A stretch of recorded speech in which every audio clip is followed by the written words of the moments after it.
Video by Emmanuel Isaiah Smith, ICE Media Group. EIS Media Group Lecture Series. Hello, good afternoon. It is your host, Emmanuel Isaiah Smith, and today's date is Saturday, January 3rd, 2025. The time is 12:40 p.m., and I am in Doral, Florida. The topic of today's lecture is COINTELPRO Operation Hoodwink, a closer look. And ladies and gentlemen, I would like to continue to wish you a happy new year. 2026 is looking bright. Furthermore, I tend to do these lectures outdoors, so I may have to raise or project my voice from time to time in order to drown out the background noise. So, ladies and gentlemen, what we're going to talk about today is we're going to talk about COINTELPRO Operation Hoodwink, which was an FBI program that ran from 1956 to 1971. At its heart, it was a disruption program against political dissidents and political dissident groups that the FBI in particular saw as subversive to American interests. Ladies and gentlemen, this program is quite multi-layered. It's very extensive in its operation, and it includes the use of the military, the Department of Justice, federal, state, and local law enforcement, various companies and businesses, their employees, and American citizens themselves, all acting in unison to disrupt certain elements, which we'll talk about, that were deemed by the National Security and Intelligence Agency to be subversive. And the National Security and Intelligence Agencies, and really both the DOD and the DOJ, got with the FBI and said, okay, here are the problems. Here are potential solutions. Can you put together a program to disrupt these deleterious dissident groups and put together a platform of disruption against these groups, because they are exhibiting qualities that are potentially deleterious to American society. So the FBI put this program together. It ran for 15 years, and no doubt it achieved its objective. Okay, the groups that were being surveilled and disrupted at the time were groups that were seen as being not only political dissident. There's nothing criminal about being a political dissident. There's nothing criminal about exercising your First Amendment rights. These groups were deemed potentially criminal because they issued live threats to people, and live threats to government officials. They issued live threats to a number of public and private entities, and they issued live threats to other U.S. citizens. And these live threats, as well as some of the other activity these political dissident groups were involved in, is what put them on the FBI's radar. Okay, the groups we're talking about are the Cosa Nostra, also known as the Sicilian Mafia, the Black Panther Party, the Ku Klux Klan, the American Communist Party, and there are a number of Puerto Rican dissident groups as well that fell into the category of potentially terroristic and very hostile to American interests. So what we have here, ladies and gentlemen, is a situation where in the late 50s to the early 70s, we saw a rise in political dissident groups that had very strong political beliefs about any number of political issues. But it wasn't enough for these political dissident groups to simply voice their concerns. Okay, again, political dissidence is protected by the United States Constitution. Freedom of speech is protected by the United States Constitution. There's nothing wrong with being a political dissident. These groups were political dissidents that had the capacity to incite terror or participate in acts of terror in American society in many different cities. And that's what got the FBI's attention. And what we're going to do here, ladies and gentlemen, is I've compiled a number of documents that I found on the FBI's website. This is going to be vault.fbi.gov. And in this website, there's a search bar, and you can look up various search terms of many different investigations and operations that the FBI has participated in over the years. So you simply type in what you're looking for in that search bar, and several documents relative to your search term will populate, and you select the document. You can review the document, print the document, download the document, share the document, or just read it. So that's where I got all of this, all of my information on COINTELPRO Operation Hoodwink. And I'd like to let you know, ladies and gentlemen, that my interest in COINTELPRO, particularly Operation Hoodwink, is that it strikes, having read it at some length over the past 4 years in various intervals, I've found it to resemble gang stalking quite a bit. And seeing as how it includes elements of disruption, which is what gang stalking is based upon. All right, it doesn't get so much into the pestering tactics, which gang stalking is all about pestering. I mean, if a gang stalker can't pester you or annoy you or harass you or what have you, then they're not doing their job. With COINTELPRO, it was more aimed at strategically disrupting the targets. And that is a lot of what takes place in gang stalking. It's strategic disruption of people's lives. All right? And that's what makes this comparison interesting, is because with gang stalking, you don't have to be a political dissident. All right? You don't have to have started up your own political party or a political dissident group that has political dissident beliefs about something, or has a revolutionary component to it that could lead to acts of violence in the street or acts of terrorism to get their political point across. You don't in 2025, you don't need that. You don't have to have that. You don't have to participate in that. You could just simply be a person who was referred to the right people as potentially problematic. And that's really all you need nowadays.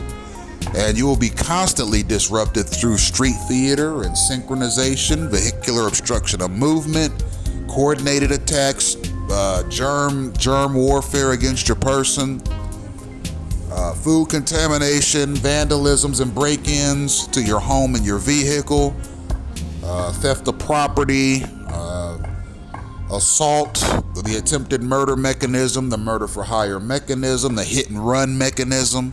All right, gang stalkers a lot of times take signals as to when to jerk left or jerk right with their vehicle, and a lot of people get run over by gang stalkers behind the wheel of a car. And stalkers don't tend to stop. All right, they like to keep going, despite if the hit and run was fatal. They will keep driving.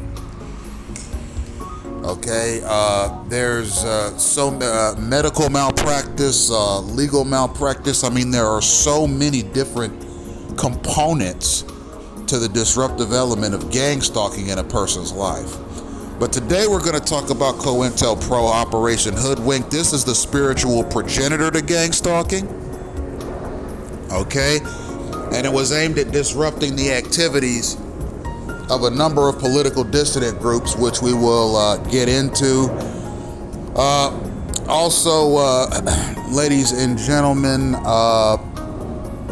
you'll notice that there are going to be different documents read here, all of them having been downloaded by yours truly from FBI.gov. And these documents, we are going to examine the raw data of these documents rather than simply giving you a summary, because in FBI documents, the raw data is the data. You could give a summary of what you see in these FBI reports, but you'd be leaving out so much, because these FBI reports are very detailed. They're very intricate. They're very meticulous. And they're loaded with information. And each component of these FBI documents is equally as important as the previous component and the subsequent component. So you must read the entire document in order to get a full picture of what it is you're reading and why it's important. So that's how we're going to do this lecture here today. And then at the conclusion of each document, or rather in between various points and times within each document, I may or may not stop and give you an evaluation of what is being read or communicated. So these FBI reports were taken by various persons, special agents in charge, various FBI insiders. A few of these documents mention confidential informants and so forth. Some of these documents have redacted sections of them. A redaction is something that's used in a lot of federal documents where a portion of the document is blocked out or blacked out so that it's not available for viewing.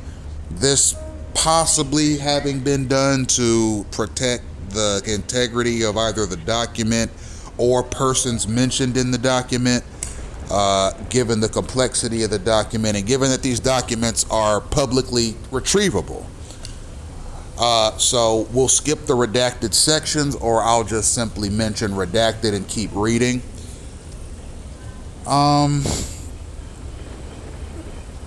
And we'll essentially tie everything together. I mean, it's not to say that COINTELPRO was wrong. I mean, as you'll read, a lot of these political dissident groups that are being surveilled needed to be surveilled. A lot of these political dissident groups that were disrupted needed to be disrupted.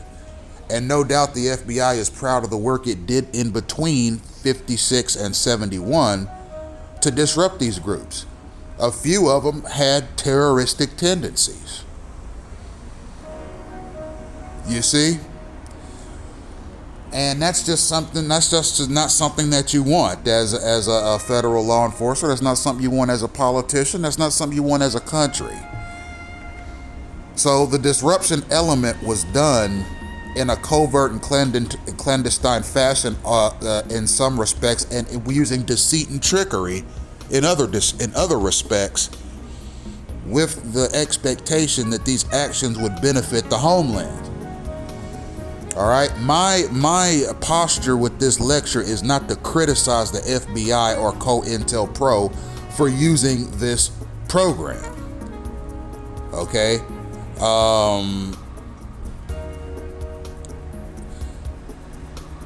my goal with this lecture is to compare and contrast COINTELPRO to gang stalking to further cement the idea and the philosophy that COINTELPRO Operation Hoodwink is the spiritual progenitor to gang stalking, and that it holds similar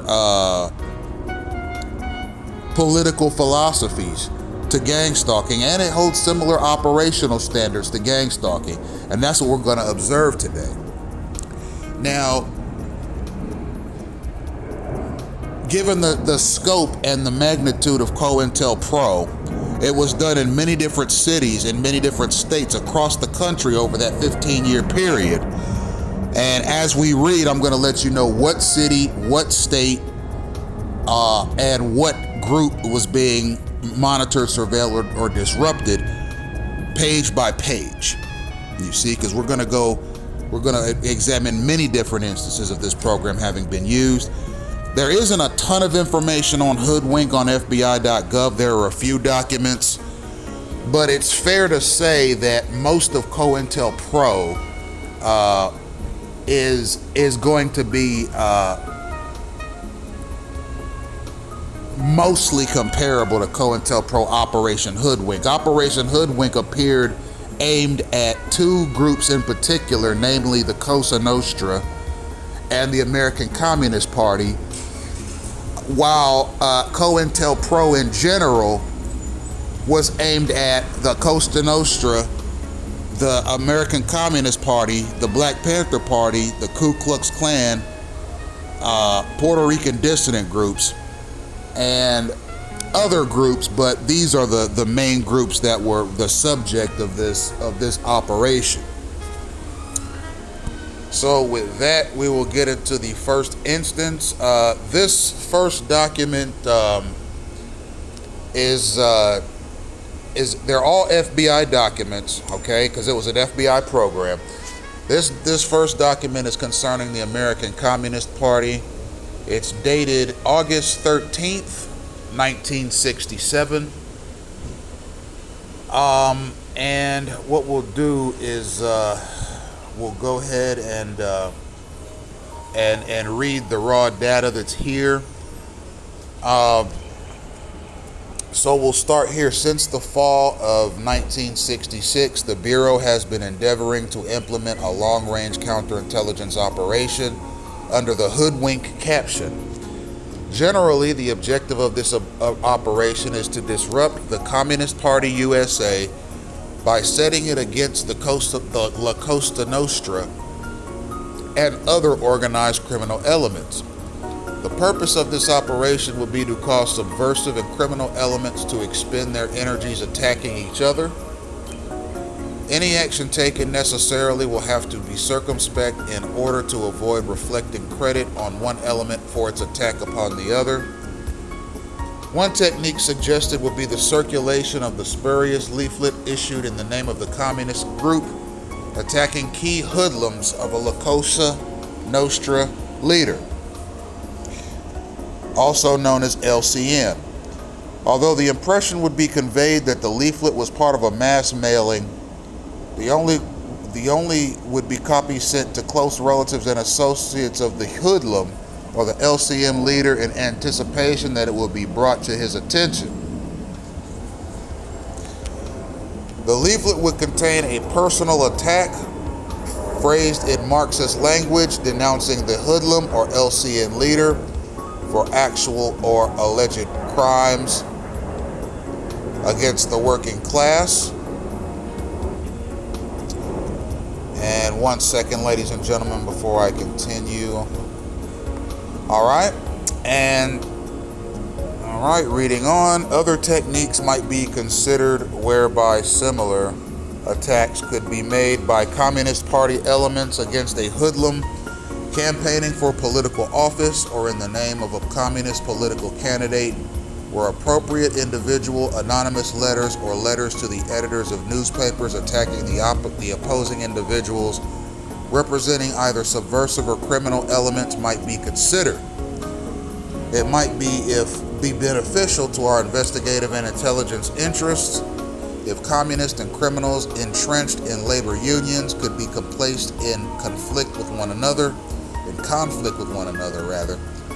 In considering a possible technique under this operation, bear in mind that criminal elements usually have no sympathy for communists, but they do covet their monetary interests. An effort should be made to convince the criminals of the Communist Party presents a threat not only to their economic interests, but also their freedom from prosecution and incarceration. All right, now this is a letter to the special agent in charge of the Philadelphia, Pennsylvania FBI office. It is regarding Operation Hoodwink, and the serial number is 100-446533. And this is an official FBI document, as are all the documents being read today by me, your host. So here's what we have here. Okay, it's essentially FBI agents communicating with one another. This particular FBI agent is one of the agents that's on the ground, and he is contacting the FBI special agent in charge of the Philadelphia office concerning ways that they could disrupt the Communist Party of the United States by essentially setting it against the Cosa Nostra. So, for example, the Communist Party USA and La Cosa Nostra were both two, we'll call them groups. Now, La Cosa Nostra is not necessarily a political dissident group, but it's a group that was considered subversive. The Communist Party USA is a political dissident group that was also considered subversive to society. So what's being proposed here is that tactics be used to cause La Cosa Nostra and the Communist Party USA to start fighting each other, so that they would both be disrupted. You see, it's called killing two birds with one stone. The FBI doesn't believe that either La Cosa Nostra or the Communist Party USA needs to be in operation at all, because they believe that both of these groups are dangerous to American society. So what's being proposed here is that FBI leaders get together and devise a strategy to set these two parties against each other so they can duke it out with each other and eliminate each other, which would make the FBI's job very easy, you see. Now here's how they're proposing to set these two groups against each other, okay, using subversion, espionage, and trickery. Now mind you, when I use these words, espionage, deception, trickery, etc., they're not used in pejorative terms in this lecture, okay? They're used as strategic terms, because deception and trickery are strategic components of operations, okay? So we're going to examine this. So here's what they're doing. They're going to have somebody pose as a member of the Communist Party and start mailing out leaflets to people across the city of Philadelphia. They're going to start mailing out leaflets to people, and these leaflets were going to contain a personal attack written in Marxist communist language against a gang member in La Cosa Nostra. And what that was going to do was, eventually La Cosa Nostra was going to hear about this, and they were going to eventually hold the Communist Party USA in contempt, okay, for mailing out this leaflet denouncing one of their gangsters. But all the while, it was not the Communist Party USA that mailed out this leaflet. It was the FBI mailing out the leaflet, posing as the Communist Party USA, as a way to get the Communist Party USA and La Cosa Nostra fighting with each other. You see? Um, Also, other techniques proposed here is using similar methods, derogatory leaflets with the Communist Party USA's information on it being mailed out across Philadelphia, containing personal attacks against any gang member from La Cosa Nostra that's trying to run for political office in an attempt to derail his political campaign. You see? So this leaflet mailing situation is proposed to not only be against gang members of La Cosa Nostra, but also against La Cosa Nostra's gang members that are running for political office as well. So as to set these two groups, the Communist Party USA and La Cosa Nostra, against each other with the mailing of these leaflets that apparently are Communist Party USA attacks against La Cosa Nostra. Not so, however, being FBI operations looking to create an aura of deception between La Cosa Nostra and the American Communist Party. So that's an interesting read there concerning how the FBI used the mailing of leaflets with slanderous information on it,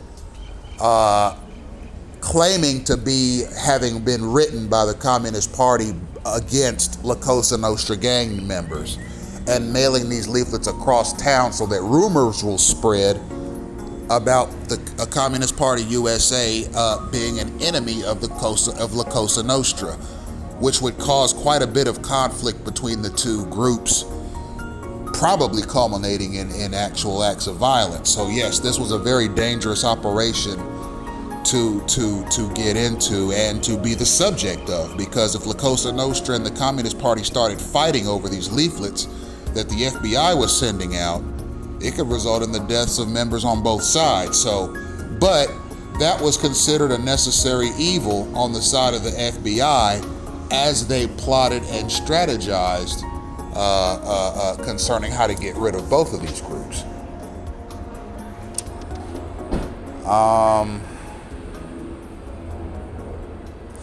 So here's what we'll do. We'll move on to the next article.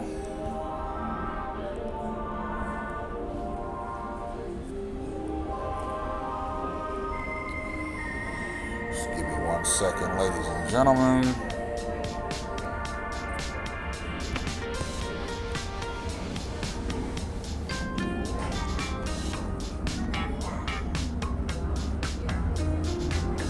All right. Some of these are taking a little while to load, so just give me 1 second, please.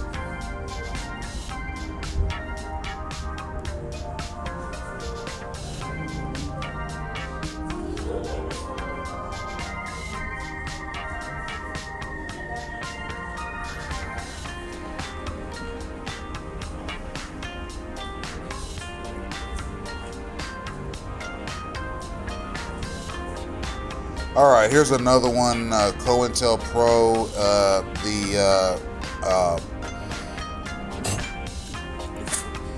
the subject of this document is the New Left. The date on this one is March 30th of 1971. It's to the director of the FBI from the special agent in charge of the city of Alexandria.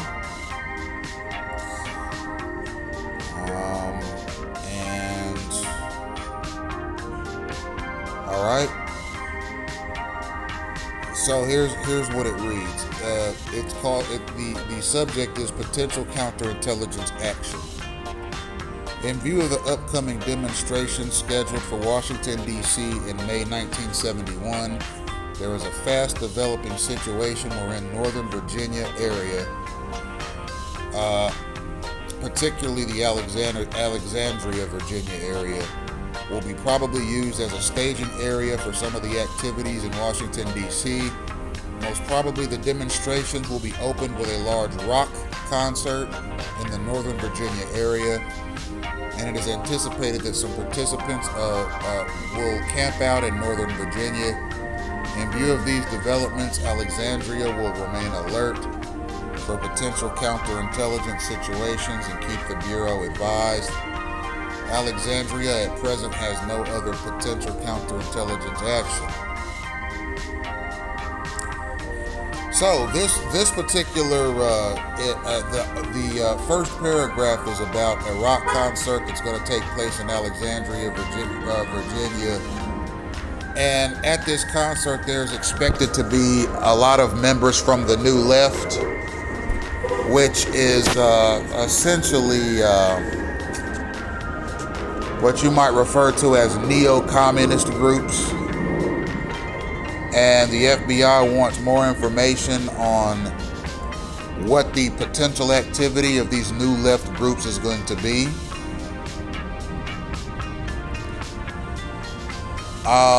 And essentially it goes to show that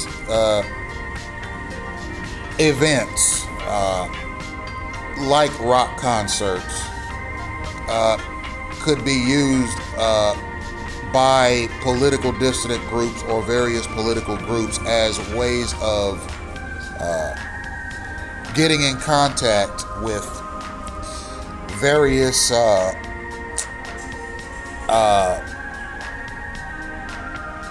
other FBI agents concerning potential subversive activity that's going to be taking place at these rock concerts.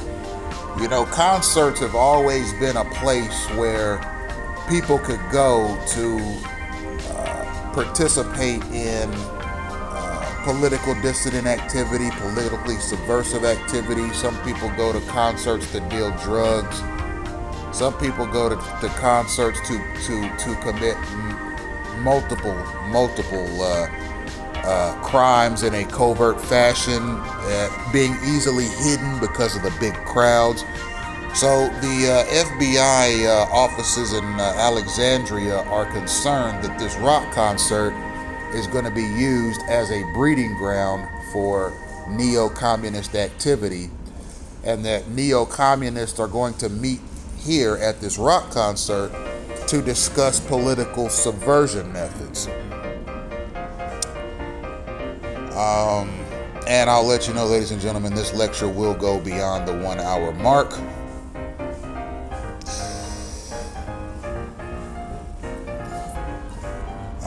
So the next paragraph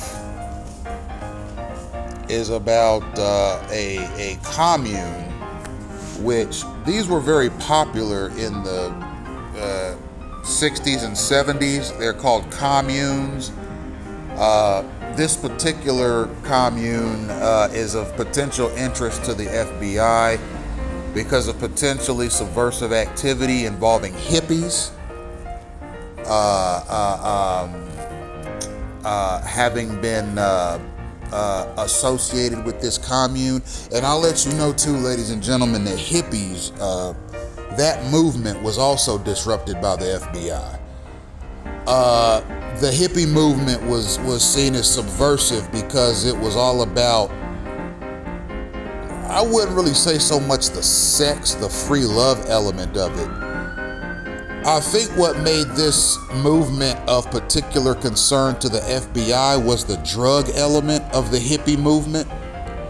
All right, hippies were known for ingesting large amounts of dope. And we're not talking marijuana, we're talking acid, LSD, shrooms, cocaine, methamphetamines, all kinds of barbiturates, heroin, really every drug that was on the market in those days was consumed by this new social movement called hippies. So it wasn't just the new Ku Klux Klan, the Black Panther Party, the New Left, the American Communist Party, Puerto Rican dissident groups that the FBI was involved in disrupting using COINTELPRO.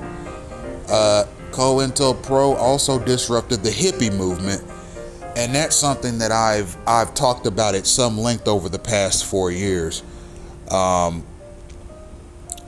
I talk about it probably less in more recent times. I just focus on the Klan, the Black Panthers, the American Communist Party, and the New Left.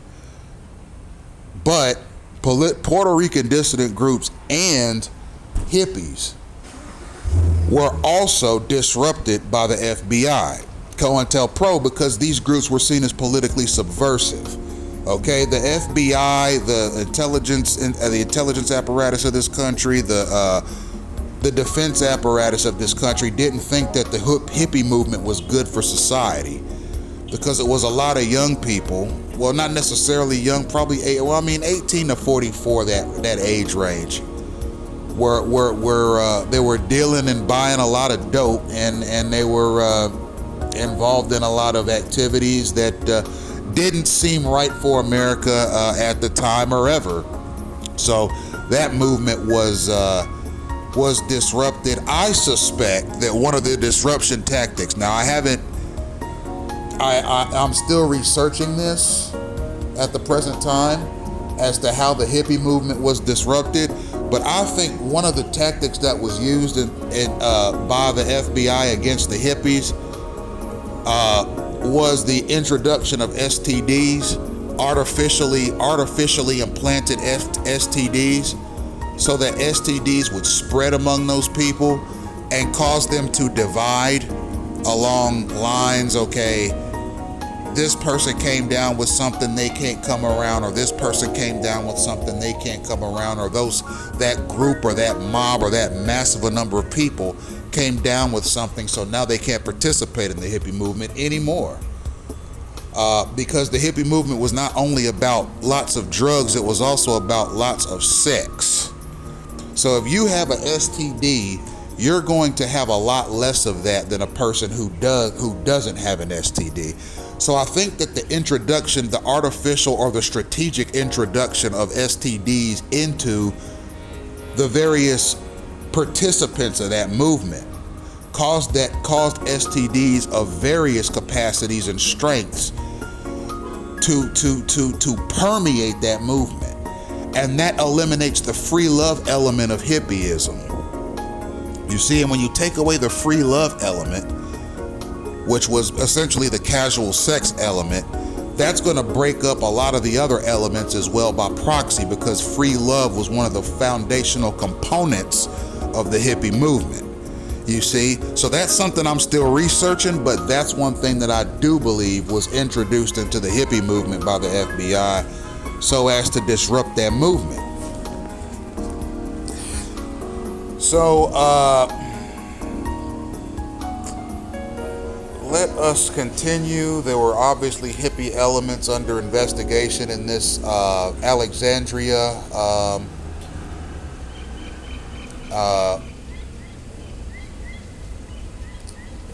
letter from the special agent in charge of Alexandria to the director of the FBI. Here's another one: potential counterintelligence action. Investigation of new left or neo-communist groups within the Alexandria division has shown the formation recently of an anti-draft group called the Northern Virginia Resistance, whose leader is, okay, that information is redacted, at George Mason College, Fairfax, Virginia, and a well-known anti-war and anti-draft activist. Alexandria is currently attempting to uncover financial irregularities in the support of this group and will submit its recommendations under a separate cover. The potential counterintelligence action at this time, there is no potential counterintelligence action against the New Left in Alexandria. So what we have here is we have an investigation of a neo-communist group in the Northern Virginia area called the Northern Virginia Resistance. It is a anti-draft group and an anti-war group. Now, those were investigated fairly heavily in the 1960s and 70s because the 60s and 70s saw the Vietnam War and the epoch of that war. And the Vietnam was a war that incorporated the draft heavily to staff the Marines, the Air Force, and the naval components of that war.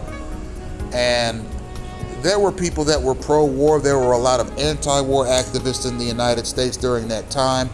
Some of these anti-war activists started groups like the Northern Virginia Resistance and recruited members and did demonstrations and passed out leaflets and did various other outbound call activity to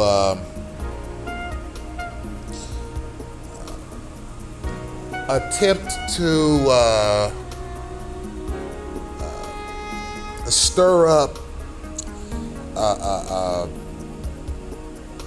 anti-war sentiment in any given territory, to stir up a distrust of the war, of distrust of the draft, and to essentially broadcast its conscientious objector political dissident stances to a wide audience.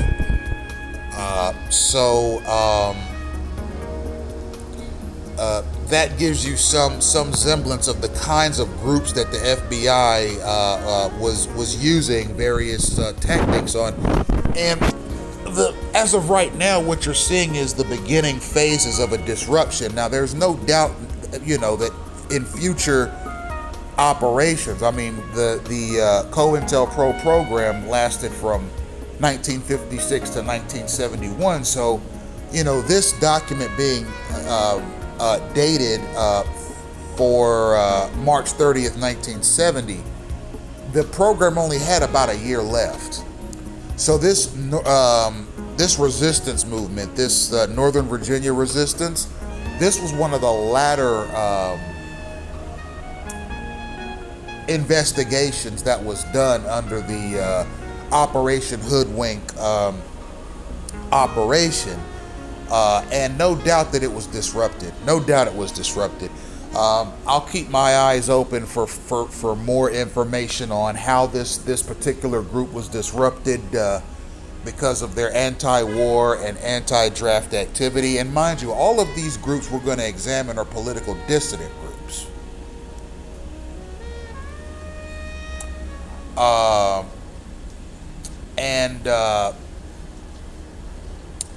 Again, it's not illegal to simply be a political dissident.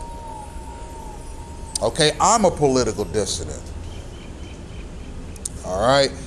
I believe that gang stalking is a misappropriation of taxpayer money. I think it's a misappropriation of military resources and law enforcement resources. And I think it's a violation of civil and constitutional rights. And I speak out against it, oftentimes at the detriment of the image of the United States. But it's not my fault that the reputation of the United States could falter because of this. It's the fault of those auxiliaries and components that keep this program running in such a hostile and disruptive manner. You see that political dissidents in the 50s, 60s, and 70s in particular were targeted fairly heavily by the FBI. That's because we saw a vast swath of these political dissident groups rising out of the ashes simultaneously. It was a fad. Being a political dissident was a fad. It was fashionable. It was a trend. It was hip, it was cool, it was revolutionary, it was dangerous, it was adventurous, it was a lot of things. And there were a lot of people that joined these groups to be part of this trend, but they also wanted to be part of a cause that was anti-government, that was hip and trendy, particularly in the 15-year period corresponding to 1956 to 1971. But it should be noted that a lot of these political dissident groups engaged in civil disobedience that was criminal. Okay, the state constitutions of every state in the Union have some leniency for civil disobedience and protesting and staging demonstrations about a cause. But when you start getting into things like you had guys like, for example, in the Black Panthers throwing Molotov cocktails through business windows and causing fires and blowing up businesses and things like that. You had people in this New Left movement stealing cars. All right, you had people in various of these political dissident groups staging protests that resulted in riots where businesses were smashed to bits and cars were smashed to bits. You had protesters jumping up on top of police cars and smashing those to bits. They would drag officers out of the car and then destroy the vehicle and set it on fire. You had protesters trying to hijack army vehicles and things like that. And you had people committing acts of violence against people in the street. I mean, these were the types of things that made the FBI say, okay, this is beyond a political demonstration. This is terrorism, and we need to disrupt this using deceit and trickery and various sociological or socio-political components to stop these crimes from happening. And college campuses at this time were a hotbed for political dissidents. There's still sort of that spirit on college campuses in the United States even today. There's sort of a spirit of political dissidence among the young people and anti-government behavior, but it's more controlled now and it's more operationalized to where you know what's happening, you can see what's going on, and it's not difficult to pinpoint who the dissidents are, what their views are, and what they want to be done about this political problem or that political problem. But back in the 50s, 60s, and 70s in particular, college campuses were getting disrupted, and the learning process was becoming more and more difficult to obtain, and all this was because of all of the political dissidents and staging and protests and activism and various acts of civil disobedience and hippieism that you saw on college campuses. So college campuses were of particular interest to the FBI during this particular period.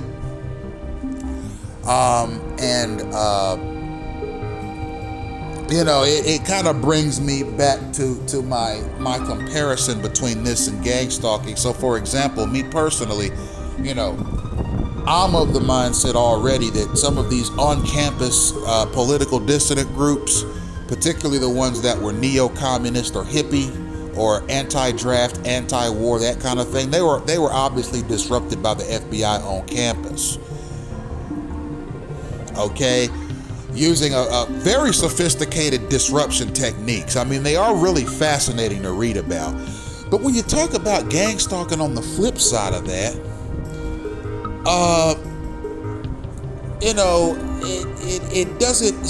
it doesn't appear beneficial or expedient in any capacity, in my opinion, for any governmental auxiliary to use disruption tactics against sovereign United States citizens that aren't exactly causing a ruckus at all. I mean, all right, so you put people in gang stalking campaigns and you use throngs of citizens that this person does not know, nor do they wish to know. I mean, I'm one. I mean, I'm encountering stalkers right this second in various capacities, and just looking at them, I don't want to know any of them. They come around me because they were signaled to me from somewhere, and they want to feel like a part of the process with respect to disrupting or getting in the way of or pestering sovereign U.S. citizens with no recourse. They get high on that. They get sort of a personal and social high off of that, being able to run around town and pester people with no recourse. Me, I don't want to know any of them. I don't want to get to know them. I don't care where they come from. I don't care what signal they took. I don't care who signaled them. All I know is that I have some stalker in front of me using pestering tactics for no reason other than just to do it.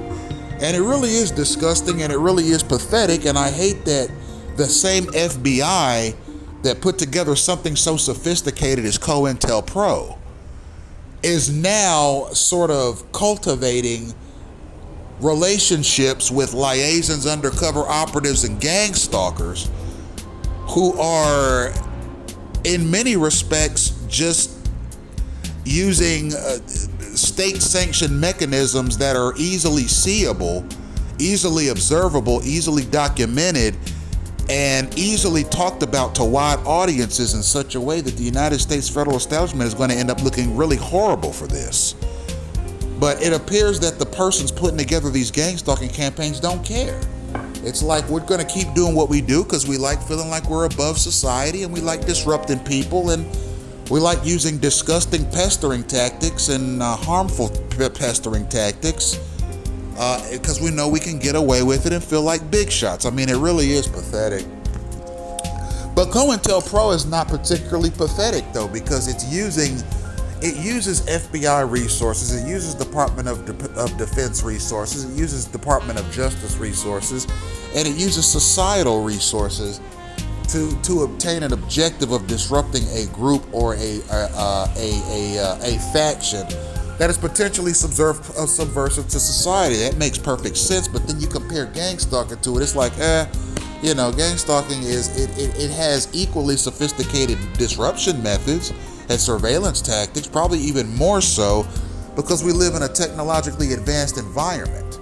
They didn't have all the technology that we have today back in the 50s, 60s, and 70s, yet they were still, the FBI's COINTELPRO units were still able to pull their human capital and the technology they did have and the stratagem they did have and the various strategic elements that they had at their disposal to do these disruptions despite the lack of technology.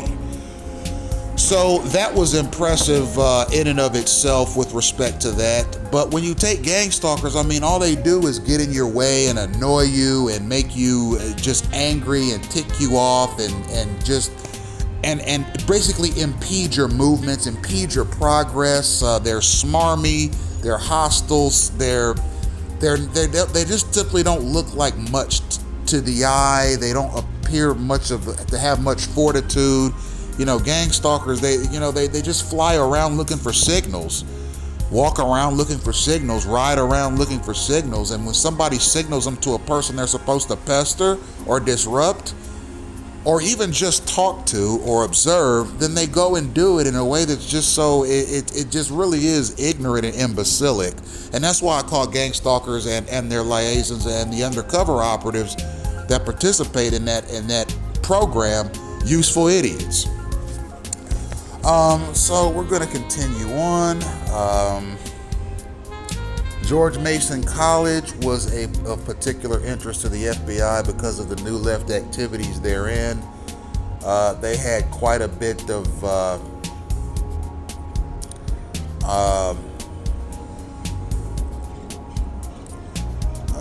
anti-government activity going on there during that time period. We're going to look at another report now out of Baltimore, Maryland. Let's see. This is dated January 23rd, 1971. This is from the special agent in charge of Baltimore to the director of the FBI. More new left groups being surveilled and monitored.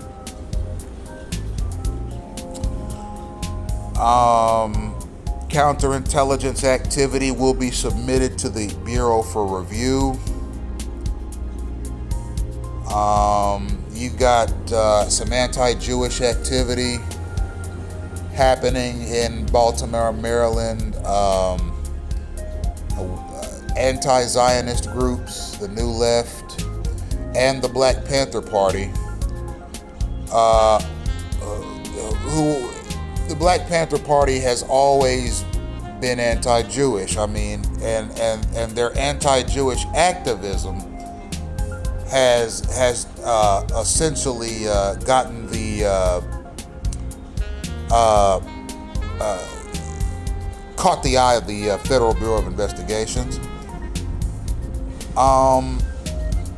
There were pamphlets that were mailed out to 21 Jewish synagogues and schools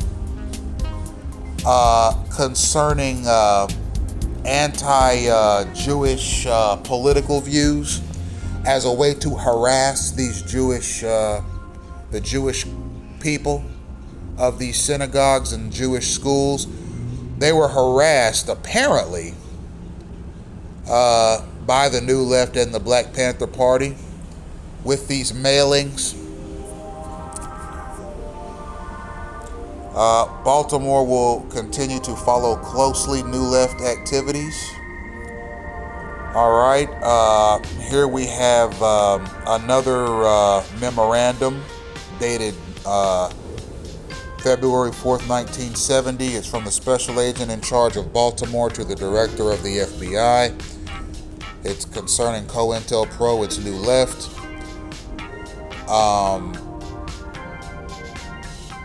It's concerning a split or a division between a group called Students for Democratic Society and the Progressive Labor Party. The two of them have been having problems with one another, probably as the result of a disruption tactic. And also, the Students for a Democratic Society is also at odds with the Black Panther Party with views, with respect to political views and how to move forward. These are obviously divisions that were caused by the FBI. As I've said before, the FBI uses these kinds of divisions to kill two or more birds with one stone.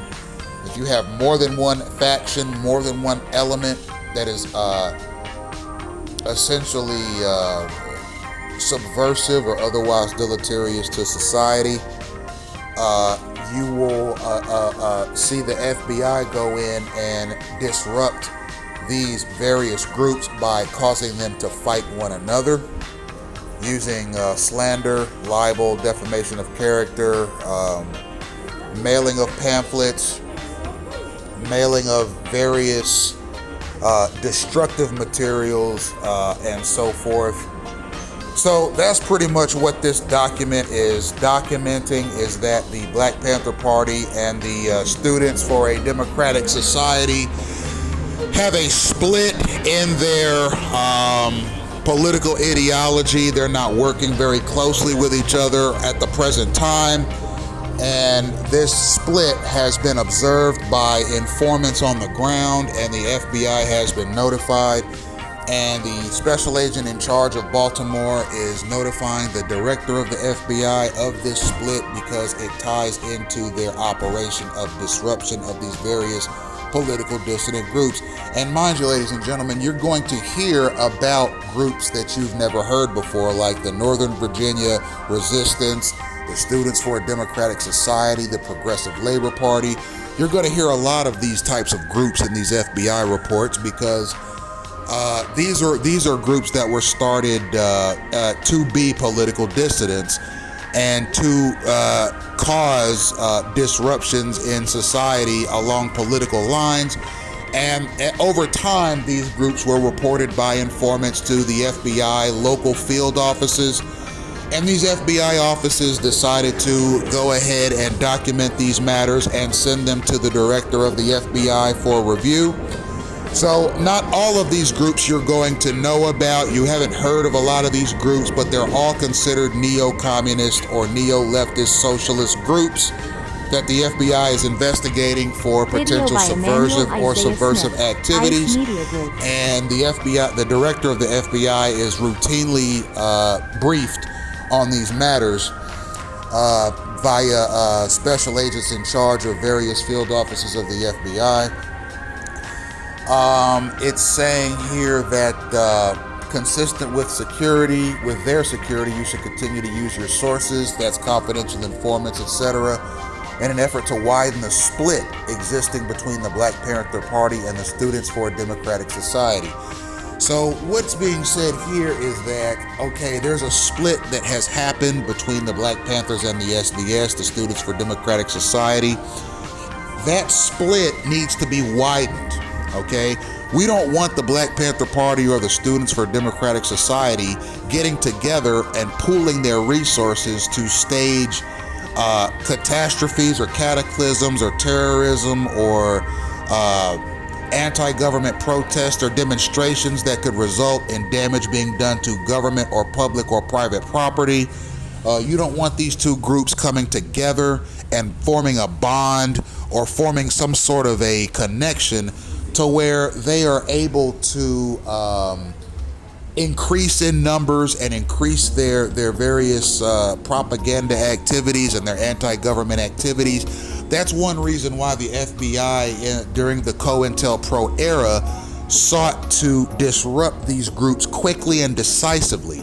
Because when you have dozens upon dozens upon dozens upon dozens of new left or neo-communist groups that were arising in the United States all around the same time, you want to disrupt those groups individually and quickly, and you want to cause division between these groups using deceit, trickery, and sabotage, so that these groups don't get together and pool their resources and become a big super group of neo-communist political dissidents. Because to allow these groups to become too powerful could be to allow them to usurp power from the political establishment in the United States altogether. So you're going to see a lot of that in these FBI reports. We have another one dated August 20th, 1969. The Bureau's attention is called to reference the Baltimore letter of 3/28/69, in which the Baltimore office suggested that the Black Panther Party. Sources suggest or imply that the Students for a Democratic Society consists of a core of elite white chauvinistic students that would like to exploit the BPP, or the Black Panther Party, and the Student for a Democratic Society, that's the SDS. The Bureau approved this suggestion by reference Bureau letter dated 4/22/1969. The Baltimore office has sent some tangible results from this counterintelligence activity. BPP members have been instructed not to associate with SDS members or attend any SDS affairs. An officer of the Baltimore BPP, whose name is redacted, was expelled from the BPP for his association with an SDS member. BPP sources in Baltimore continue to follow this activity. So what we see in this particular paragraph is we see where the FBI has been called to reference the Baltimore Black Panther Party and the Students for a Democratic Society and document how wide the split is between these two political dissident groups. As of right now, the split is very wide. You could actually lose membership in the BPP for even going to an SDS meeting or for associating with an SDS member. So, ladies and gentlemen, you'll see where this split is being exploited by the FBI. It's being documented by the FBI, and it's eventually going to be widened so the FBI can further the split between these two groups, cause further division, and make it so that these two groups will have problems functioning at all in the future. We have a leaflet here dated September 5th of 1969. It's concerning the New Left, or the neo-communists. The title is COINTELPRO.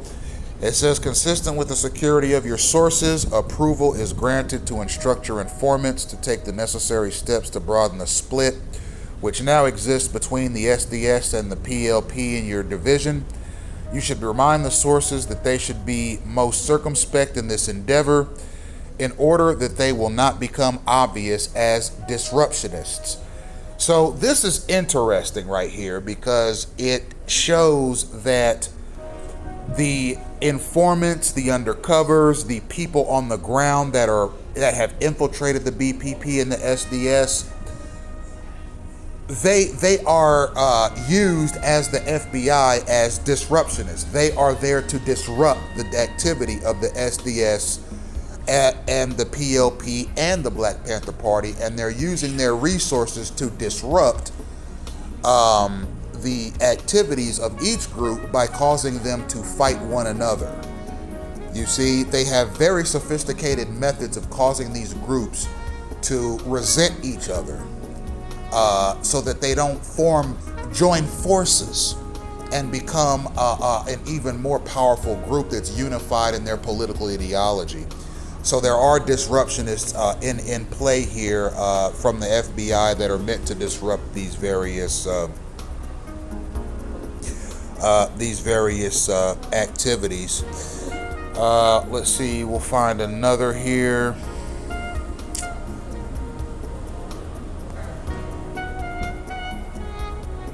Here's an interesting one here. This is dated March 28th, 1969. It is from the special agent in charge of Baltimore's FBI field office to the director of the FBI. It says, relative to captioned programs, the Bureau Authority is required to take the following action: obtain a suitable number of blank 5-cent postcards from the United States Postal Office and affix to these the appropriate names and residential addresses of a selected number of SDS members of the Baltimore Division.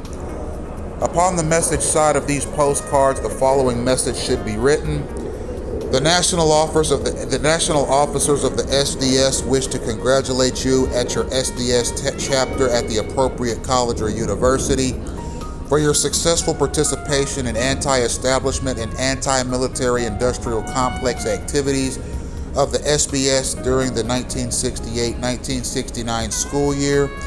As an active SDS supporter, keep up the good work during the coming semester. Signed, Camaraderie, your National SDS Director.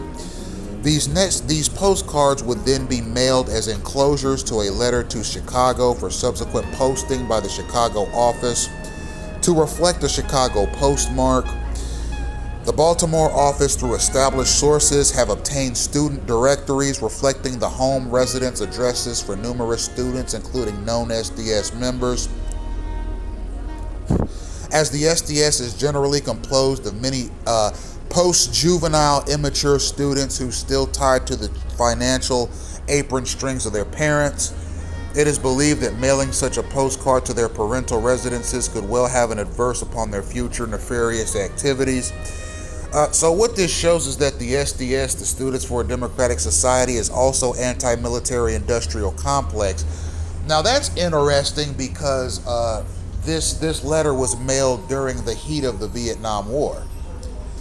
And there were a lot of anti-war activists in the United States during this time that were of the mindset that the Vietnam War was little more than war profiteering, and that there was really no real reason to be in Vietnam during that war, and that the whole cause and reason for the Vietnam War was so the United States taxpayer would be milked for tens or even hundreds of millions of dollars to pay the military-industrial complex of the United States to produce the weaponry necessary to prosecute the war in Vietnam. So you had people that were anti-war, but you also had people that were anti-military-industrial complex.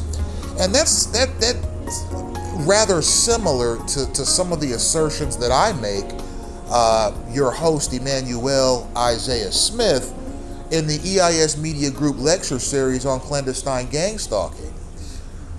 I oftentimes say that clandestine gang stalking is obviously a benefactor of the military-industrial complex here in the United States because of the surveillance equipment, the various equipment, the espionage equipment, the drone equipment, the GPS tracking equipment, the data interception equipment, the data,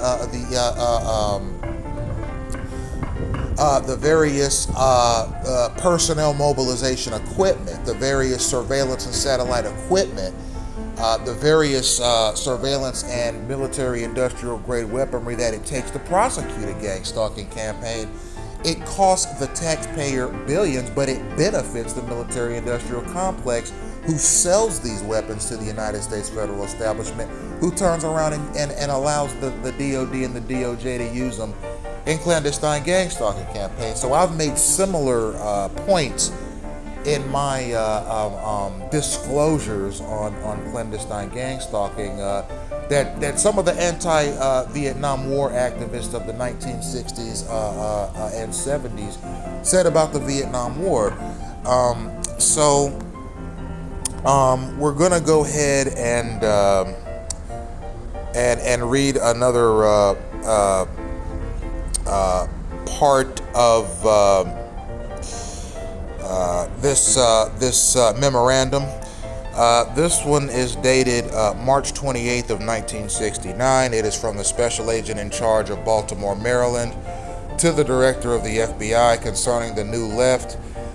This memorandum has a title of Counterintelligence Program, Black Nationalist Hate Groups and Racial Intelligence. This is going to be particularly interesting going forward because this is going to incorporate elements of the investigation into the Black Panther Party, which was considered by the FBI to be an extremely hostile and violent political dissident group that the FBI used more. I guess you could call them more potent, more radical, more extreme, more pervasive, we'll call them hard-hitting investigative resources to disrupt this particular group. So this one reads, investigations within the Baltimore Division has indicated that members of the SDS and members of the Black Panther Party, the BPP, have been making efforts to cooperate with each other, presenting the problem of a possible coalition between these two extremist groups. As a counterintelligence move aimed directly at both of these groups, following a move is suggested that the Bureau Authority is requested to implement this action. BPP sources of the Baltimore office should be directed to suggest or imply to BPP members that the SDS consists of core of elite white chauvinistic students of upper middle class who would like to exploit the militant potential and the strength of the BPP and other extremist groups. That is, they would suggest to the Panthers that the SDS will talk of violent actions and may provide lip service funds and materials such as weapons to the Black Panther Party. But the SDS is basically a cowardly, honky group which is striving to get the BPP to do the dirty work, thus exposing the Panthers to needless dangers. Now, I'm going to let you know, ladies and gentlemen, that these are the words of the special agent in charge. Okay, I'm reading his direct words. The special agent in charge of the Baltimore field office of the FBI is calling in his own words, is calling members of the SDS, the Students for Democratic Society. He's calling them, in his own words in this document, he is calling them an upper middle class, white, elite, chauvinist group of honky, cowardly students. Okay, now, it should be noted that special agent in charges that write these reports write them in a brutally blunt manner, and that's done strategically so as to give the reader, who in this particular address is the FBI director himself, a clear idea of who it is that's being talked about and what their personal character is derived from. So, for example, what he's describing here is a situation where this student for a democratic society, which is an elite upper middle class white political dissident group that is neo-communist, they want to team up with the Black Panther Party, okay, to essentially assist the Black Panther Party in furthering its neo-communist agenda using the use of violence and weapons. And what the FBI agent in charge is cautioning is that the SDS's members are wealthy enough to where they can purchase the kinds of weapons and strategic elements that the Black Panther Party will need to carry out these acts of violence. So this is a cautionary communication between the special agent in charge and the FBI. Like, look, this upper middle class neo-communist group is looking to use its financial resources to empower the BPP so that they can further their neo-communist agendas, and this is a very real threat. This could really happen. But it's not going to be because of the violence of the SDS. He's saying the SDS are cowards. They are upper middle class cowards that want the strength of the BPP on their side, so that the BPP can do all the dangerous stuff and commit all the acts of violence and domestic terrorism. You see? And they're willing to pay the BPP to do these things under the banner of neo-communist ideology. So that is certainly an interesting function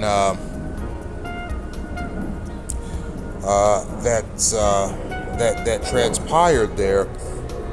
Let us continue on to, let me see, I'm gonna go back.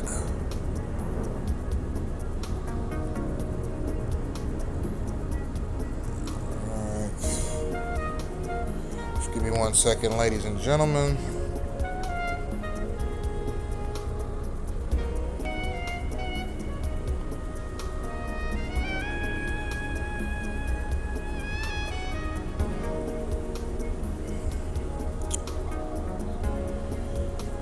Let's look at Boston, Massachusetts.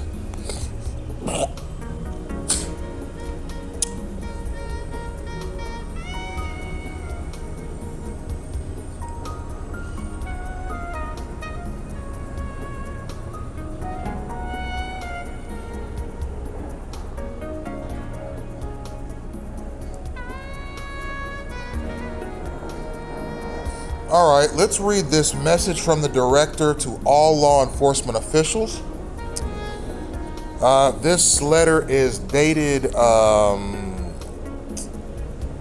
September 1st, 1968.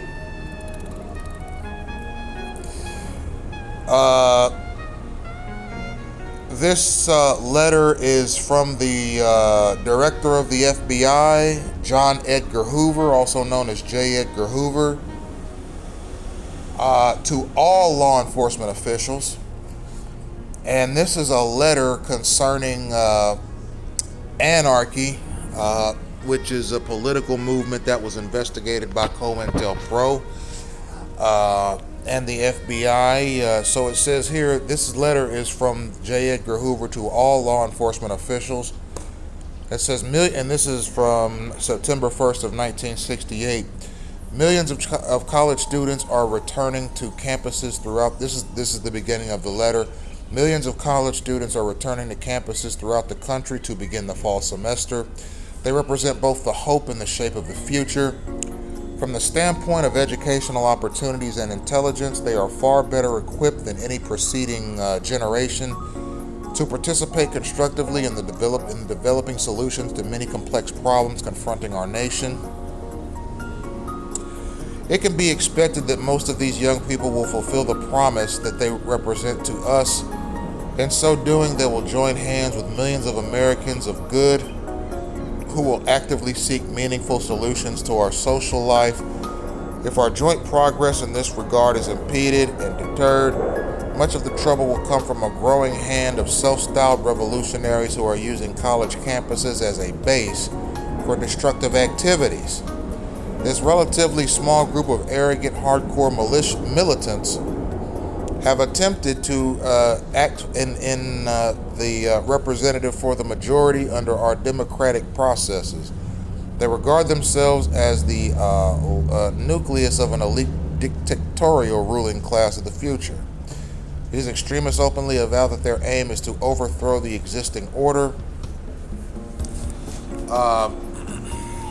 And ladies and gentlemen, I am going to pause for a second. I will return.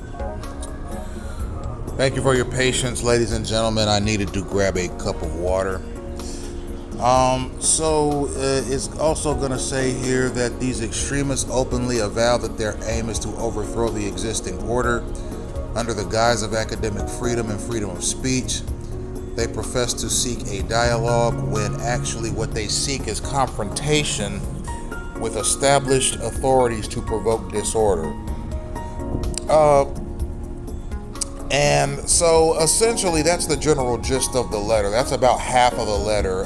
It's talking about J. Edgar Hoover in this letter is talking about the New Left movement, which is a neo-communist movement that has had success with revolutionary activities in Columbia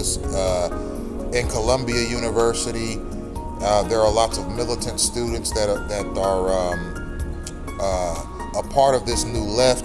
And mind you, the New Left is a political ideology. It is not a political dissident group in and of itself. It's a political philosophy that many political dissident groups absorbed into their groups. So these persons are being called anarchists. They said that one of their heroes is Che Guevara, which J. Edgar Hoover describes as a Cuban revolutionary who cried, "Create 2, 3, many Vietnams." Okay, so it's just essentially giving some rundown as to what the New Left is made of and why their group needs to be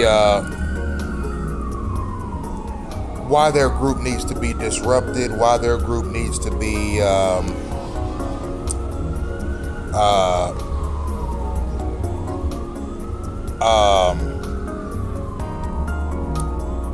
disrupted, and why their group needs to be countered with FBI resources. It's saying that they're anarchists, that they're anti-law and order, and that their communist ideology is rooted in anarchy and is not rooted in any notable cause or ideal, particularly any notable cause or ideal that's good for American society. All right, so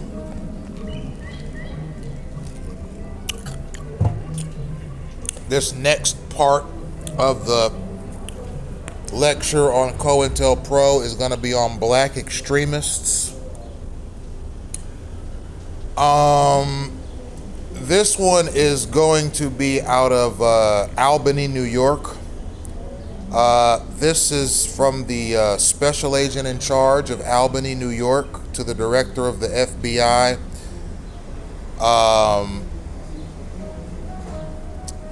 This letter is dated August 25th, 1967, and it is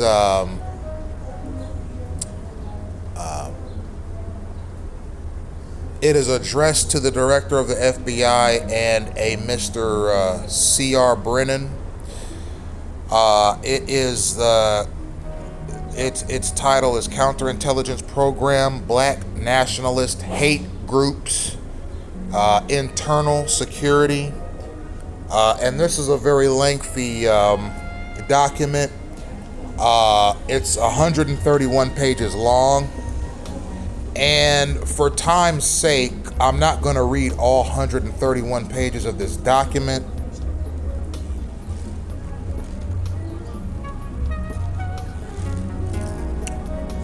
Ladies and gentlemen, but rather I'm going to scroll through it live with you here today, and as I scroll through these pages, we'll find relevant and important talking points concerning the black nationalist hate groups, and then we'll move on into the Ku Klux Klan after we're done with this one.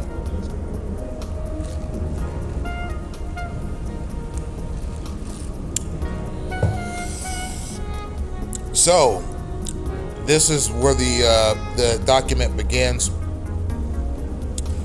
The purpose of this new counterintelligence endeavor is to expose, disrupt, discredit, misdirect, or otherwise neutralize the activities of black nationalist hate-type organizations and their groupings, their leadership, spokesmen, membership, and supporters, and to counter their propensity for violence and civil disorder. The activities of all such groups of intelligence of interest to this Bureau must be followed on a continuous basis so that we will be in a position to promptly take advantage of all opportunities for counterintelligence and to inspire action in instances where circumstances warrant. The pernicious background of such groups, their duplicity and devious maneuvers must be exposed to public scrutiny where such publicity will have a neutralizing effect. Efforts of the various groups to consolidate their forces or recruit new or youthful adherents must be frustrated. No opportunity should be missed to exploit through counterintelligence techniques the organizational and personal conflicts of the leaderships of the groups, and where possible, an effort should be made to capitalize upon existing conflicts between competing black nationalist organizations. When an opportunity is apparent to disrupt or neutralize black nationalists' hate-type organizations through the cooperation of established local news media contacts or through such contact with sources available to the seat of government, in every instance, careful attention must be given to the proposal to ensure that the targeted group is disrupted, ridiculed, or discredited through the publicity and not merely publicized. Consideration should be given to techniques to preclude violence-prone or rabble-rouser leaders of hate groups from spreading their philosophy publicly or through various mass communication media. Many individuals currently active in black nationalist organizations have backgrounds of immorality, subversive activity, and criminal records. Through your investigation of key agitators, you should endeavor to establish their unsavory backgrounds, be alert to determine evidence of misappropriation of funds or other types of personal misconduct on the part of the militant nationalist leaders, so any practical or warranted counterintelligence may be instituted. Intensified attention under this program should be afforded to the activities of such groups as the Student Nonviolent Coordinating Committee, the Southern Christian Leadership Conference, Revolutionary Action Movement, the Deacons for Defense of Justice, the Congress of Racial Equality, and the Nation of Islam. Particular emphasis should be given to revolutionary or militant groups such as Stokely Carmichael, H. Rap Brown, Elijah Muhammad, and Maxwell Sanford. At this time, the Bureau is setting up no requirement for status letters to be periodically submitted under this program. It will be incumbent upon you to ensure that this program is being afforded necessary and continuing attention, and that no opportunities will be overlooked for counterintelligence action. So what you'll notice right offhand is that the language in this letter is a lot more urgent and a lot more explicit than the language concerning, for example, the Northern Virginia resistance, or the Students for Democratic Societies, or the PLP, or some of the other dissident groups that we've looked at in the past. Probably because those groups are mostly political in nature. They weren't terribly violent, and they were made up mostly of white upper middle class members who were not seen as particularly violent, but rather subversive through their political ideology alone. But when reading this particular memorandum on the Black Panthers, you'll notice that words, for example, like disrupt, discredit, misdirect, they're hate type groups. They want violence and civil disorder. We need counterintelligence. We need to disrupt. We need to neutralize. We need to ridicule them. They're pernicious. They're duplicitous. They're devious. All right. They're looking to recruit new people. Their actions must be frustrated. No opportunity should be missed to exploit through counterintelligence techniques. You see, there's more of a sense of urgency with these guys because the Black Panthers were violent. They were violent. They utilized violence, and they were potentially violent. And they had a capacity to recruit members that had criminal records, you see. This is something that we didn't too much see in the SDS or the PLP or the other the anti-draft groups and the anti-war groups and various other political dissident groups that we've read about thus far. Those groups were made up of educated, white, upper middle class citizens. But the FBI sought to disrupt them. They just didn't have the same sense of urgency with respect to their potential to do violence or cause harm. But those programs were still disrupted. They were just disrupted in a manner that was more aimed at conquering or defeating their political maneuvering than preparing for what you might describe as a street war, which is what the FBI had to incorporate into its COINTELPRO units for the Black Panthers. The Black Panthers were the very opposite of these various other dissident groups. The Black Panthers had members that were they were street smart. They were educated in the streets. Okay, they had criminal backgrounds. They already didn't like the American legal establishment because they hated the police already from their interactions with them, from their incarcerations with them. They were already anti-social because of the racial divide in America at the time. And these particular groups were forming out of concern for police brutality against persons in the black community at that time, which the Black Panthers organized themselves to combat. Now, it morphed. Okay, I don't think that there's any doubt whatsoever that there was police brutality against blacks in the 1960s. That's documented. You can't argue that. There was a lot of police brutality against blacks in the 1960s. That's part of what the Civil Rights Movement and Dr. Martin Luther King and Malcolm X and the Nation of Islam and the Black Panther Party, that's part of what they were all about. Was not only desegregate, the Black Panthers weren't for desegregation, they were for increased segregation. But when you look at people like Martin Luther King, et cetera, they were for desegregation, his followers, you see. And all of these black, and don't let me forget Huey Newton, P. Huey Newton, who was a part of the Black Panther movement as well. They were not necessarily for desegregation, they were more for They wanted blacks to be able to control their own affairs separate from white America, or what you might call the American establishment, because they just simply didn't trust that they would be treated fairly. So they wanted to form their own party, their own political party, their own nationalist sect, and so forth. But they wanted to achieve their freedom, their political dissidence. They wanted to achieve that through violence. You see, they wanted to pick up arms.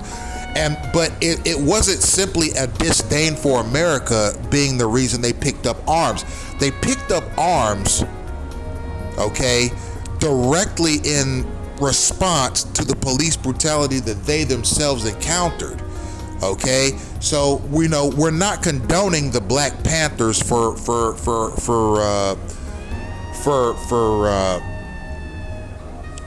any terroristic acts or needless violence that they did do. What I'm saying is this: the Black Panther Party full name is the Black Panther Party for Self-Defense, ladies and gentlemen. That must be noted. And it has been documented that the Black Panther Party for Self-Defense was initially created to arm black men in particular and unify them under a common banner of neo-communism to protect themselves from police brutality, which was rampant in the United States in the 60s because of the civil rights movement, which the FBI hated. Okay, later on in the lecture, I may pull up certain letters that the FBI sent to Martin Luther King Jr. The FBI was very hostile to Martin Luther King Jr., okay, and was very hostile to the civil rights movement, okay, and by proxy, it was going to be hostile to the Black Panthers because the Black Panthers arose from concerns about police brutality against civil rights protesters and blacks in particular. And keep something in mind, that these disruptions that were done to civil rights protesters, these were FBI organized disruptions. Okay, the FBI saw this as the civil rights movement as subversive activity.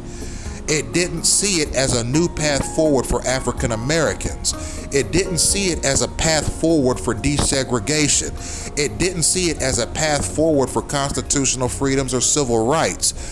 When it was happening, all the FBI saw was a bunch of disgruntled, angry, and potentially violent black dissidents causing a disruption across the country. That's how the FBI saw it at first.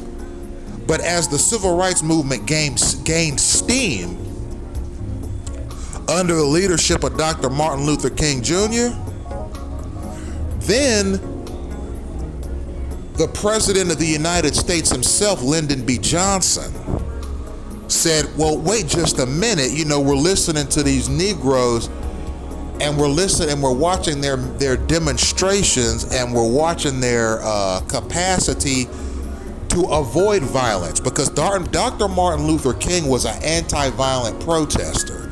Dr. Martin Luther King was a part of the school of thought that the Indian man Mohandas Gandhi was an adherent of, and it's non-violent civil disobedience. You see? So that was what Dr. Martin Luther King was about, but he still staged protests and demonstrations and was met by hostility by the FBI, by white segregationists, and by most police departments. It's just the way things were in the 1960s. These are historically documented facts about that era. Okay? But when you look at the Black Panther Party, they were a whole different breed of black activists than Dr. Martin Luther King. You see, they weren't college educated like him. They weren't pastors or ministers or reverends like he was. Okay, they weren't nonviolent like he was. Okay, they hadn't obtained PhDs like he had. They weren't terribly dynamic speakers like he was. And they didn't have the name recognition that he had. But what they did have was street smarts, They all knew how to use firearms, and they wanted to do their own policing. They wanted to police their own communities because they saw the police of the day as being extremely deleterious to the black community. You see, so that's where the Black Panthers came from. But the FBI looked at them and said, you know what? We think these people are highly deleterious, and we need to take a very harsh measures towards these black extremists. So this memorandum continues. This is from the special agent in charge of Albany, New York, to the director of the FBI concerning black extremists. It says many individuals currently active in black nationalist organizations have background of immorality, subversive activity, and criminal records. Through your investigation of key agitators, you should endeavor to establish their unsavory backgrounds, be alert to determine evidence of misappropriation of funds or other types of personal misconduct, and intensified attention under this group should be afforded to the activities such as the Student Nonviolent Coordinating Committee, the Southern Christian Leadership Conference, which was Dr. Martin Luther King's political dissident group, the Revolutionary Action Movement, the Deacons for Defense and Justice, the Congress of Racial Equality, and the Nation of Islam, which at the time was headed up by Elijah Muhammad. And the Minister Louis Farrakhan was the underboss of that operation. Particular emphasis should be given to extremists. That, mind you, the FBI believes the Black Panther Party and Martin Luther King and the whole bit of black nationalists or black anti-segregationists. The FBI believed the entire lot of them were hostile, revolutionary, violent extremists and black revolutionaries. So you have a part of that paragraph that says the particular emphasis should be given to extremists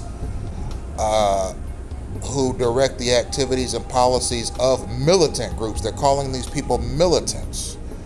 All right, they've stopped sort of calling them terrorists, but they're calling them militants, such as Stokely Carmichael, H. Rap Brown, Elijah Muhammad, and Maxwell Stanford.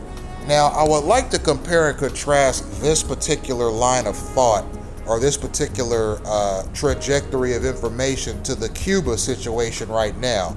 So, in November of this year, of 2025, just 2 months ago, Mike Waltz, the U.S. ambassador to the United Nations, got in front of a 100-member United Nations panel and basically declared Cuba as a state sponsor of terrorism, but not only terrorism, but also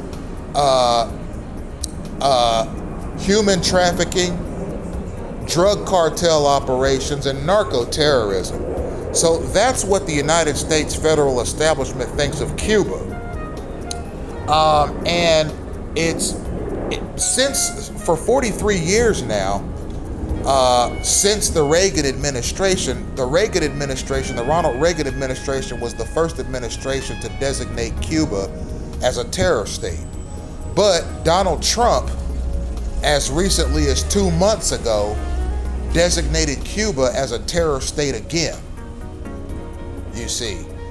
And to compare and contrast that designation to the designation that we have here, it's different in its scope and in its function, because there weren't a whole lot of Cuban people in the United States at that time. This particular manifesto, this memorandum, this is dated August 25th of 1967.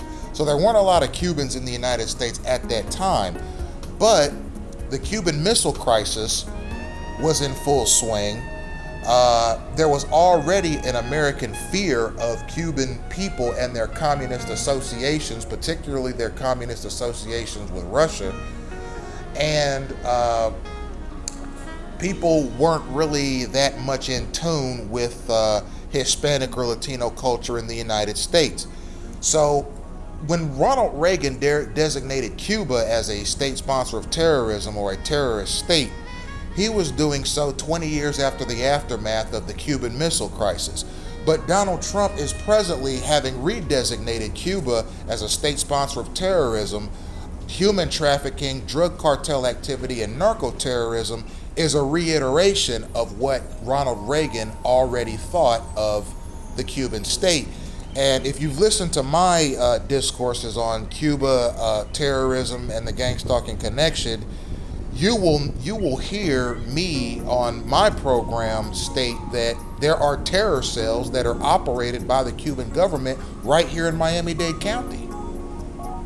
I would like to see the FBI take initiative on those terror cells, those human trafficking operations, and those narco-terrorism units with the same vigor and the same capacity as the BPP in the 1960s, because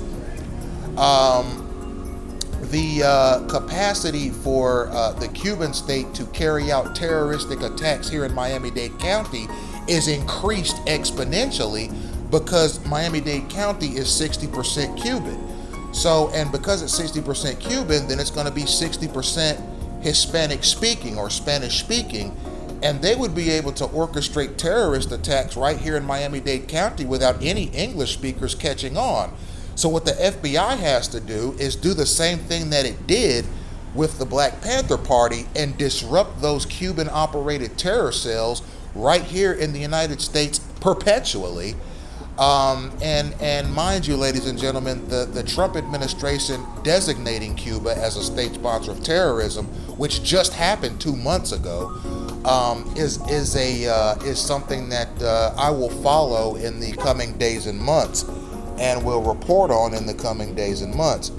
So you'll notice that in this background, the BPP, in this particular manifesto, the BPP is being designated as a person who has, as a organization that has people with backgrounds of immorality and subversive activity, meaning, you know, they're people who are considered having low moral standards and are easily riled up to subversive activity or subversive attacks against the American society, which the American society wants no part of that. You know, the American society doesn't want any part of narco-terrorist operations that are being operated here remotely from Cuba. People don't want any instances of extremism or radicalism posed by the BPP to society. You know, American society doesn't want neo-leftist or neo-communist activity here in the United States that is capable of inciting riots. Okay, the American society does not want that. The American society does not need that.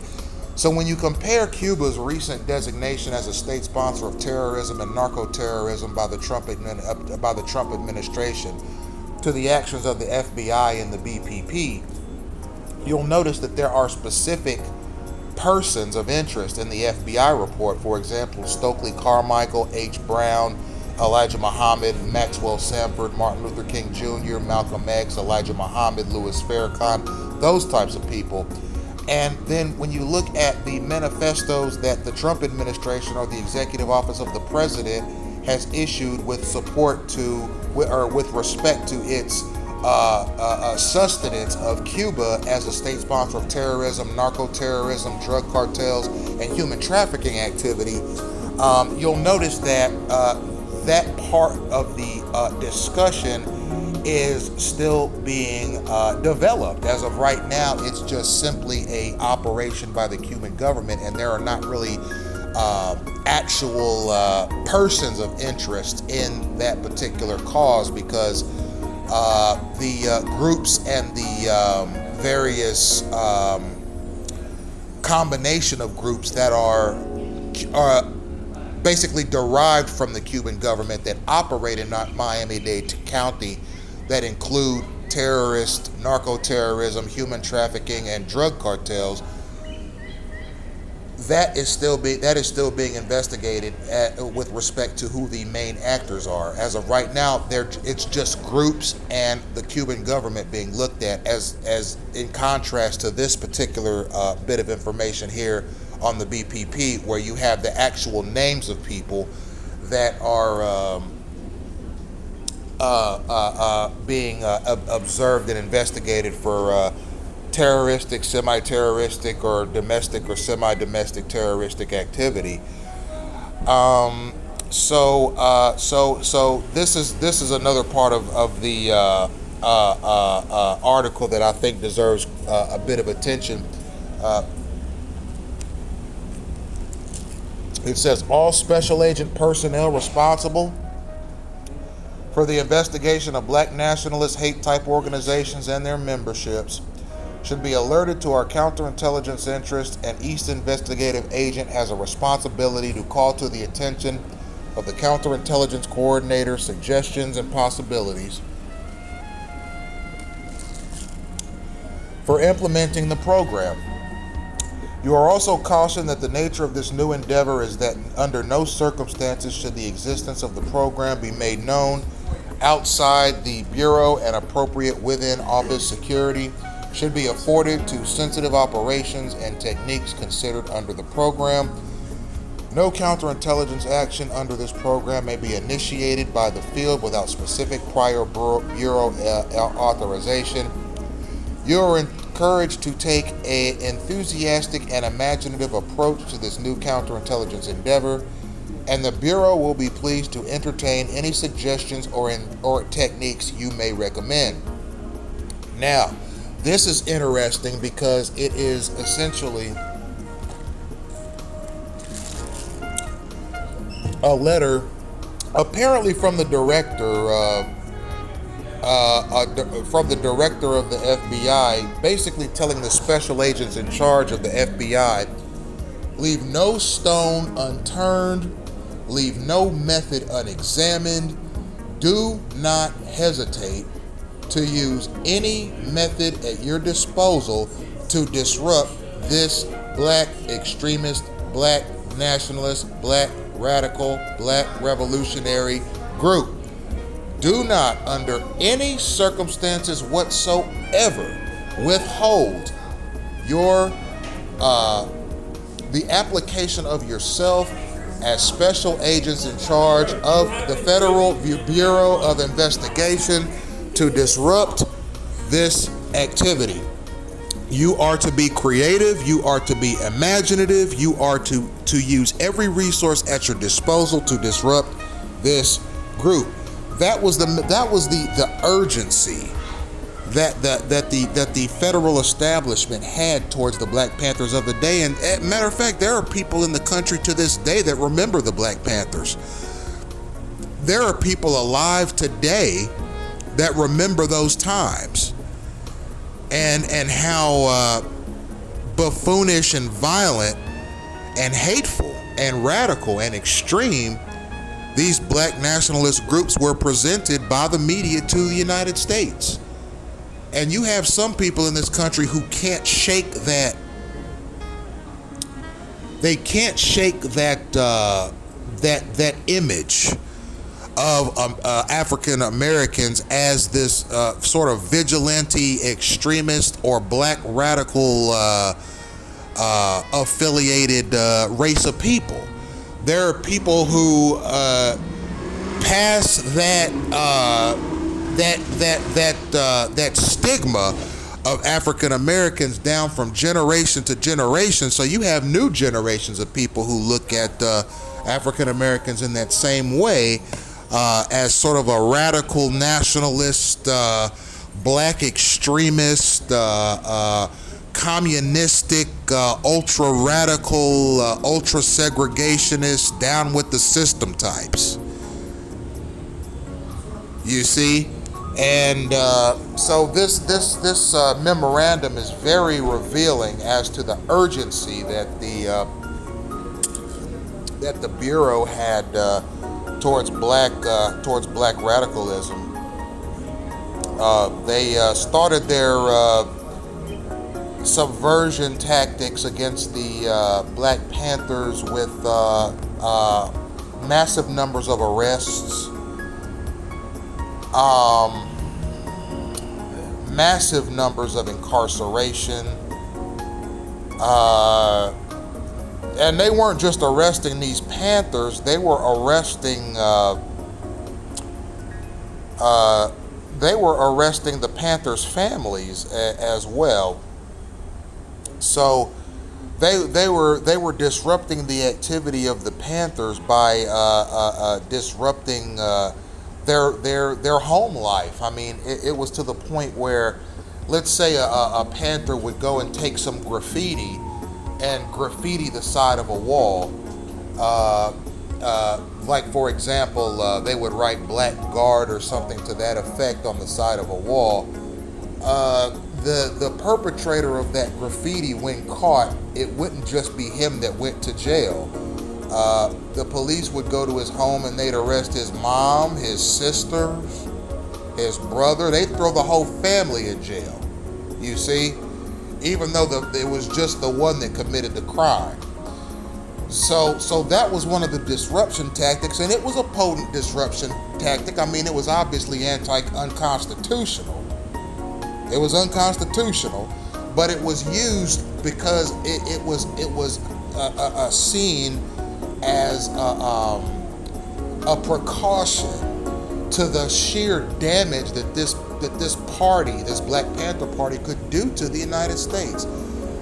So you saw a lot of that. If Panthers went out and commit a crime, they were getting arrested, and then the officers would go to their family dwelling and arrest the entire family as well. And Panthers' families were being devastated by that, and families were torn up and broken up by that, and the Panthers themselves had a decreased capacity and a decreased desire to participate in revolutionary activity because of the potential effect that it had on their entire family. So that was part of the disruption mechanism that was used against the Black Panther Party, and of course it worked. So what I'd like to look at now, and I'm sure this document, which is 131 pages, is going to get back into the activities of the Black Panthers. But we're going to look at an instance of an observation made by the special agent in charge of the Detroit field office of the FBI. This memorandum is dated October 16th, 1967. Apparently this was faxed to the director of the FBI from the special agent in charge of the Detroit field office, the Detroit FBI field office. The title of this communication is "The United Klans of America." This will concern the Ku Klux Klan, the Knights of the Ku Klux Klan, out of which I guess was, at that time, it was centered in Birmingham. So it's essentially saying that there are 11 copies for Birmingham, Alabama, and 2 copies for other recipient offices concerning the Michigan United Klans of America March being held on October 14th, 1967 in Flint, Michigan. So apparently the United Klans of America was an actual incorporated entity. It was an actual incorporated business. The United Klans of America was a subsidiary, or rather a property, of the Knights of the Ku Klux Klan. And the United Klans of America, the chapter in Michigan, particularly Flint, Michigan, they were going to hold a Klan rally on August 14th of 1967 in Flint, Michigan. Now, a Klan rally is when members of the Ku Klux Klan, they all get together at a particular chapter of the Klan. A chapter is basically a local unit of the Knights of the Ku Klux Klan. This particular chapter, the Flint, Michigan chapter of the Ku Klux Klan, they were planning a rally. And what a Klan rally is when members of the Ku Klux Klan in a particular chapter, they put on their robes, they put on their headgear, and they essentially march down the street with Klan insignia and chants, particularly chants of pro-segregationism, white nationalism, and white far-right European extremism. And the Klan, this Klan that we're talking about here in the 60s, this is called the New Ku Klux Klan, the New, N-E-W, the New Ku Klux Klan. And the reason that this is called the New Ku Klux Klan by the FBI is because this is not the same Ku Klux Klan of the 1920s. All right? This is not the same Ku Klux Klan that committed domestic terrorist acts against freedmen and their supporters in the 1920s. You see, this wasn't the same Ku Klux Klan that burned people's house down and organized lynchings and kidnapped black people and burned crosses in front of people's driveways and things like that. That's the old Ku Klux Klan. That Ku Klux Klan was disrupted at some point. All right, I think that Ku Klux Klan was disrupted at some point in the 1950s, if I'm not mistaken. It ran from the 1920s to the 1950s. And then in the 1960s, we saw a resurgence of the Ku Klux Klan. It was the New Ku Klux Klan. And this Ku Klux Klan is more focused not so much on domestic terrorism, but more so about pro-segregationism and basically white nationalist political beliefs and white nationalist political philosophies with respect to that pro-segregation. So there's a Klan rally that's supposed to take place, and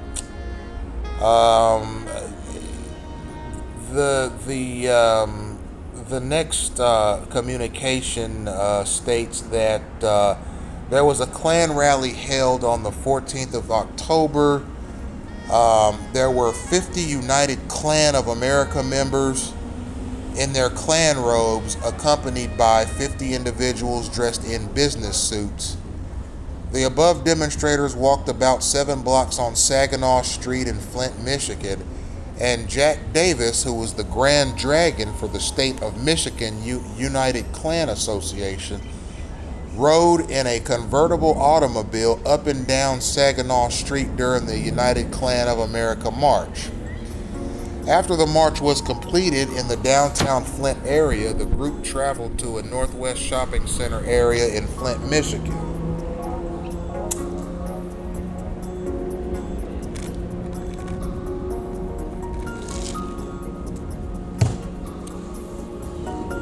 And to South Flint Plaza Shopping Center. Also in Flint, Michigan, at which time they demonstrated for approximately 30 minutes at each place and passed out United Klan of America literature. So they do recruitment efforts at these Klan rallies. It's not just Klan members marching up and down the street in robes, making a presence, and showing the community their insignia. They're actively recruiting members to join the Flint, Michigan chapter of the Ku Klux Klan. You see, to participate in their political ideology. You see. So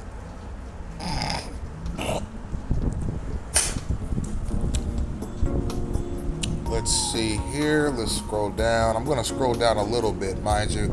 This document is 130 pages long. I'm going to scroll down. See if we can find some more interesting topics here on this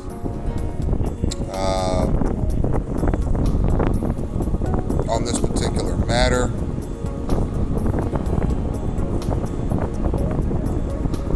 All right, so well, this is interesting. So there are court records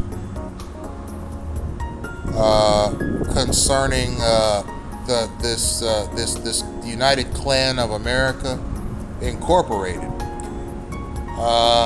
It's basically the records of Superior Court of Fulton County, Georgia, show that this Klan organization, United Klan of America, and mind you, the United Klan of America was in many states.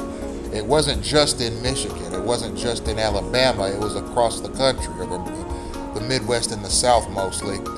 Records of the Superior Court of Fulton County, Georgia, show that this Klan organization was granted a corporate charter on February 21st, 1961 in Atlanta, Georgia, under the name United Klans, Knights of the Ku Klux Klan of America Incorporated. That United Klans was formed as a result of a split in U.S. Klans, Knights of the Ku Klux Klan Incorporated, according to the source. The split resulted from a leadership dispute, and the United Klans has the same aims and objectives as the parent group. These are the promotions of Americanism, white supremacy, and the segregation of the races. That the United Klans, clans of the Knights of the Ku Klux Klan of America Incorporated, merged with the Alabama Knights, Knights of the Ku Klux Klan.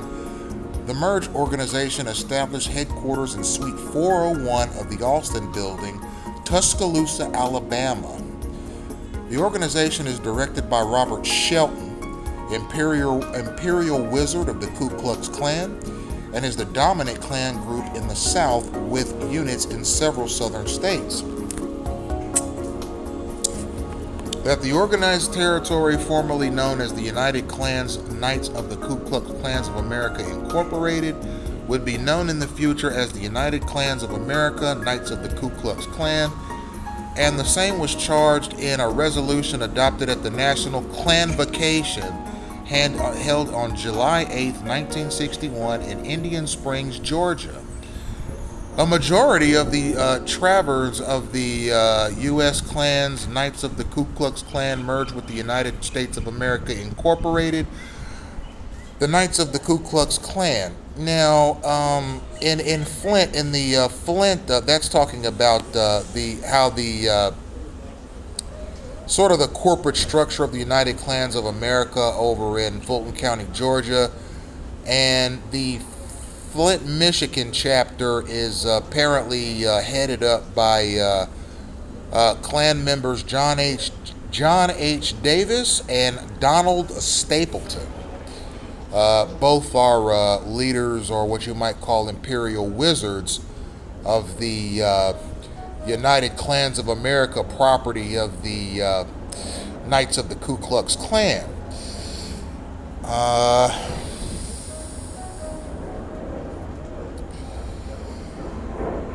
Let's see. All right. So as you can see here, it's not just the black nationalists that the Klan is investigating. It's also investigating the white nationalists as well. The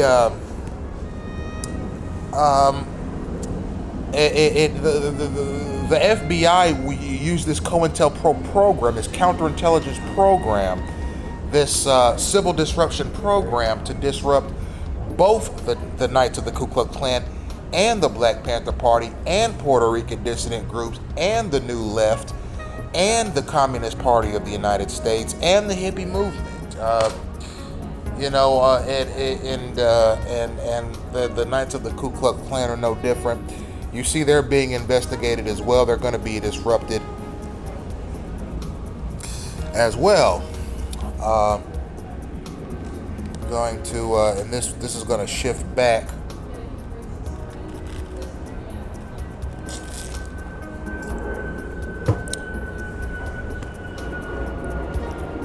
to an article, or rather a letter from the special agent in charge of the WFO, which I'm not exactly sure what the WFO is supposed to stand for with respect to the FBI. I'm going to have to look that up really quickly so we know who we're dealing with here. the WFO FBI chapter, the special agent in charge of the WFO. Typically on these memorandums you see the special agent in charge of a particular state or city with respect to who is addressing the director of the FBI, but here it says the special agent in charge of the WFO. I'm not exactly sure what that means. There is no U.S. state that is categorized as WFO. So I'm going to look it up right quick on Google. Oh, Washington, the Washington Field Office. All right, so this particular memorandum was written by the special agent in charge of the Washington Field Office in Washington, D.C., and it is addressed to the director of the FBI.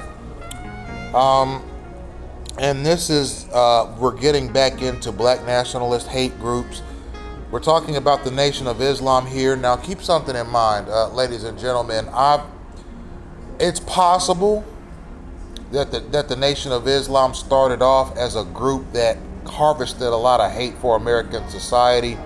I was not alive in the 1950s or 60s, so I personally don't have the experiential data, or rather the personal experience, to tell you whether or not the Nation of Islam was a hate group in the 1960s. I believe that they probably had some of the same antisocial anger that the Black Panther Party had with respect to unjust incarceration of blacks or disruption of the civil rights movement or police brutality. I think those were the primary focuses of black nationalist groups in the 1960s. But when taking up arms or advocating violence in their response to police brutality, or what they might describe as societal hate against black Americans and their civil rights ambitions, I think that's what drew the ire of the FBI more than anything. So this one is talking about Muhammad's Mosque number 4 in Washington, D.C., which is owned by the Nation of Islam, which is a black Muslim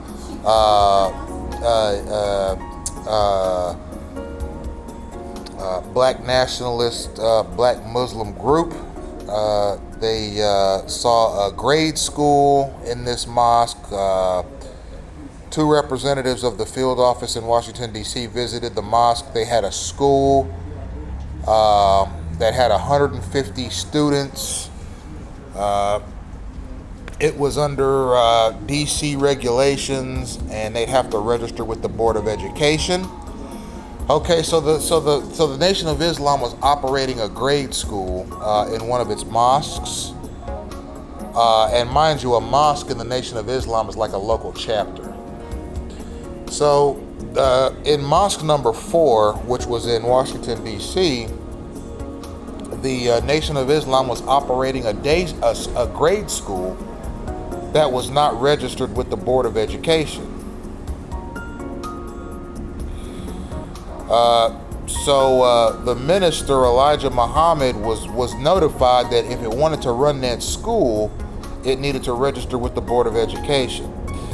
So the minister was who was the minister of the Nation of Islam is the head of the group. He was given background cards to be filled in for each student attending the school. When and if these forms were filled in, they were made available to the Washington field office. The attendance department was not satisfied with the health and safety factors in regards to the school and notified the District of Columbia Zoning Board of these conditions.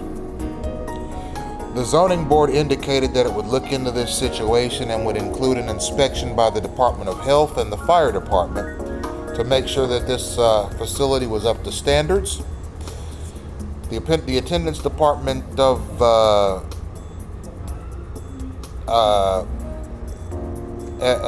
from whom the WFO has confided in, revealed that they would notify the WFO of Washington Field Office, the WFO, of additional information received in this matter. So, there was an interview conducted with the minister of the Nation of Islam, Minister Elijah Muhammad, And during the course of this interview, he advised the representatives of the attendance department that the school was supported by the congregation and was nonprofit. The tax division of the District of Columbia would be interested in this matter, and in accordance with instructions as set out in reference Bureau letter, the Bureau authorization is requested to pursue this matter further by contacting a responsible individual in the tax department with whom this office had its dealings in the past. So that's an interesting bit of information, that the FBI visited a mosque which was coordinated by the Nation of Islam, which is essentially it's a political theological dissident group for the most part. That the mosque in Washington D.C. was operating in a grade school, an elementary level grade school, having not registered that school with the Department of the Board of Education, and the minister of the Nation of Islam informed the FBI visitors that the school was nonprofit, etc., etc. And so what the visitors from the FBI did was they forwarded this statement to the Tax Bureau of the Internal Revenue Service to investigate whether or not this truly was a not-for-profit school. Let's see. Scroll down.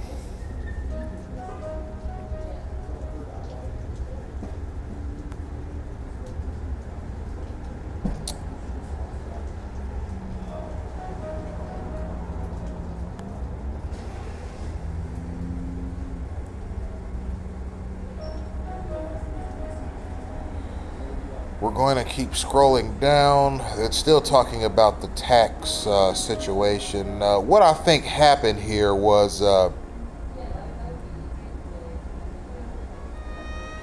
so in declaring the school tax exempt, or rather a not-for-profit, the FBI officers sent this information to the IRS and to investigate whether or not the school was for-profit or not-for-profit. And when the IRS investigated the Nation of Islam, they found several tax violations, not just the school. And it essentially found zoning violations, health and safety violations, and determined that the school's revenues, which were provided by the congregation, are taxable and are not tax exempt, and that the IRS apparently found that the Nation of Islam was for profit rather than not for profit.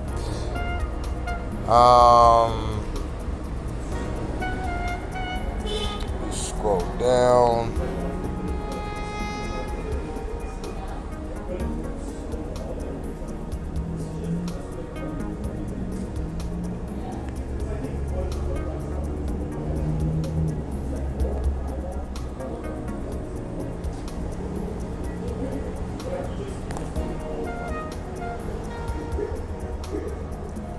All right, so here's a suggestion here.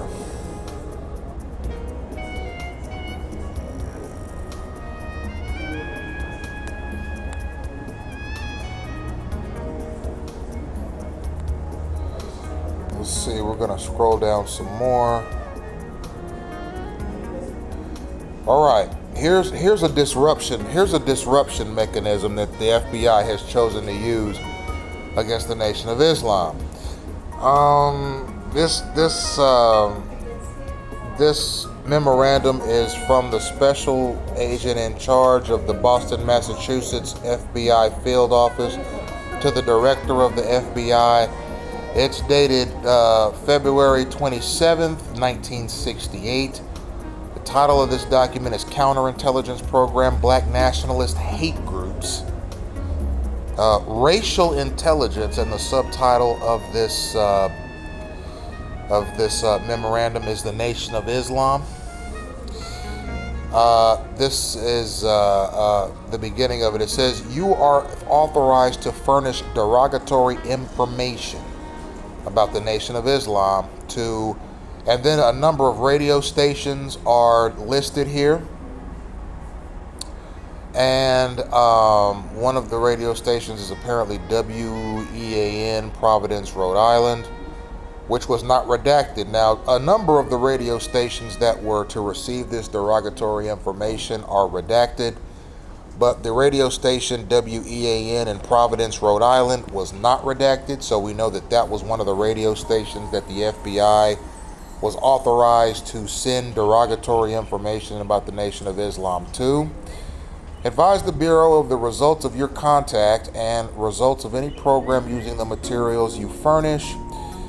Your suggestions concerning material to furnish are good. Emphasize to him that the NOI predilection for violence, preaching of racial hatred and hypocrisy should be exposed. Material furnished thereafter should be either public source or known to enough people so as to protect your sources. Ensure the Bureau's interest in this matter is completely protected by, it's redacted. Your alertness and interest in forwarding this suggestion are appreciated by the Bureau. This is interesting because this, and mind you, all of this is COINTELPRO operations that we've gone over today. This is interesting because it's essentially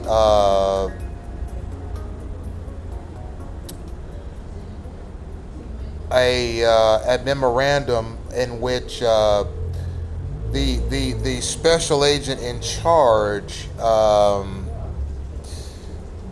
sorry, I said this was the special agent in charge to the director of the FBI. It's from the director of the FBI to the special agent in charge on this particular article.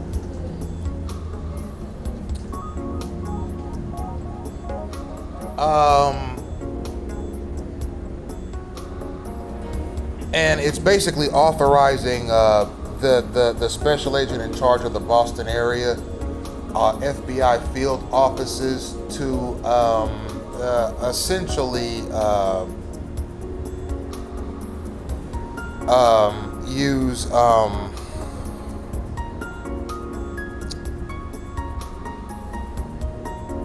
this we'll not call it slander. We'll call it informational disruption. Okay, it's asking, the director is asking the special agent in charge of Boston to send derogatory information about the Nation of Islam to various radio stations in New England, so that the people of New England will have a negative opinion of the Nation of Islam. And that was something that was done in various, and then there was a list of all of the radio stations in New England that this special agent in charge was to send this negative information to, and that these radio stations were to broadcast this information to a wide audience so as to make it so that the population of various audiences throughout New England would have a negative opinion of the Nation of Islam. This is a typical disruption tactic in FBI operations for this time period. It's not just mailing out pamphlets of negative information to people. It's not just disruption campaigns involving arrest.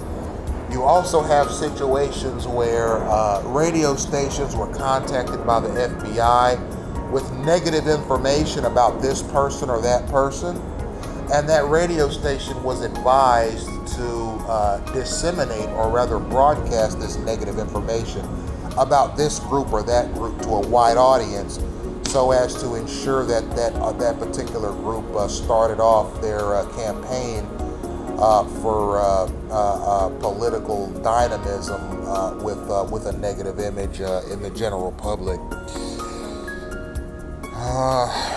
Let's see.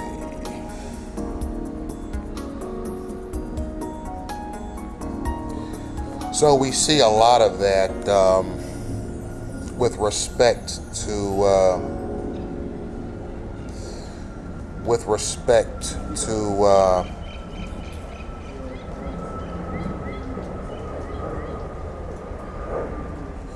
these groups.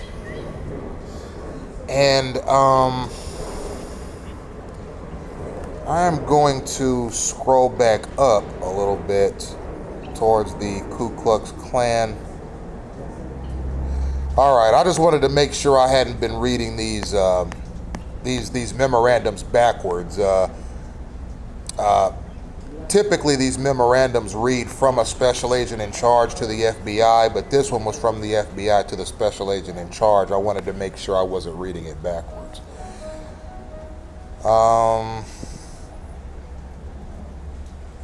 Yeah, so this was interesting. This particular one about the NOI, the Nation of Islam, between the Boston special agent in charge and the director. That's just basically them talking about sending bad information about the NOI to radio stations, so that the radio stations could say bad things about them.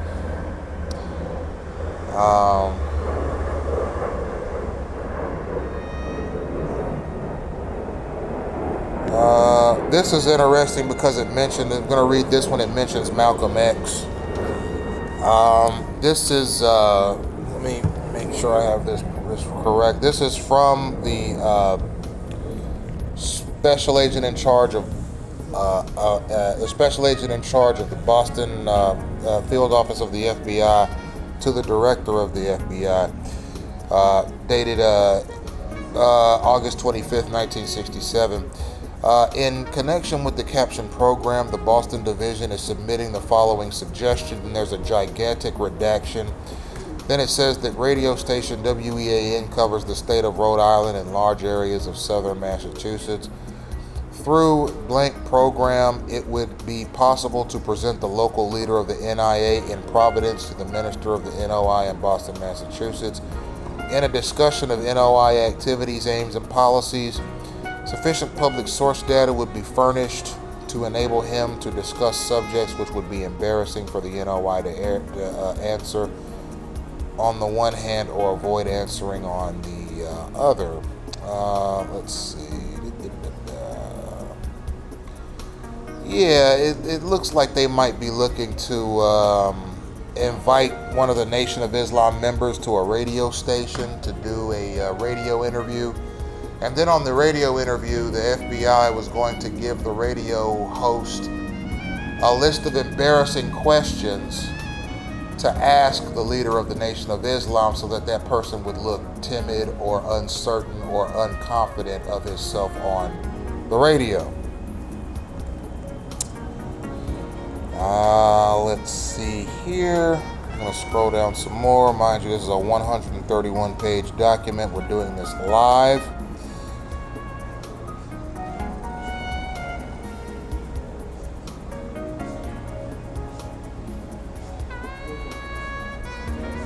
Oh yeah, I said there was one on Malcolm X.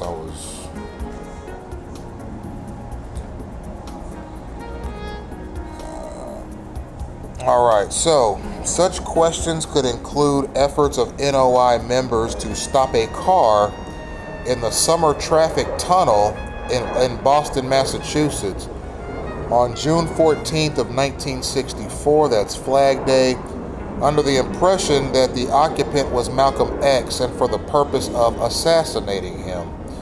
Another subject could be the beating of Leon Phillips, aka Leon Amir, NOI member from New Haven, Connecticut, in the lobby of the Sherry Biltmore Hotel in Boston, Massachusetts on Christmas Day 1964.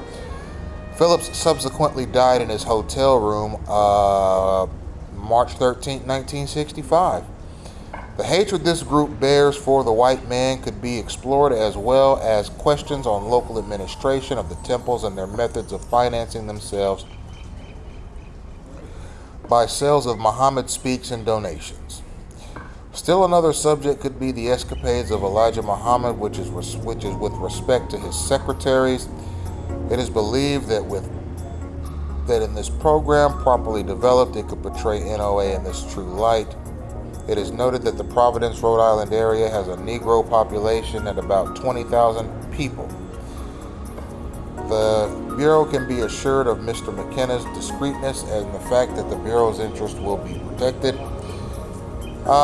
So essentially, the FBI is of the mindset, based on its data and its intel, that the Nation of Islam attempted to assassinate Malcolm X on Flag Day 1964.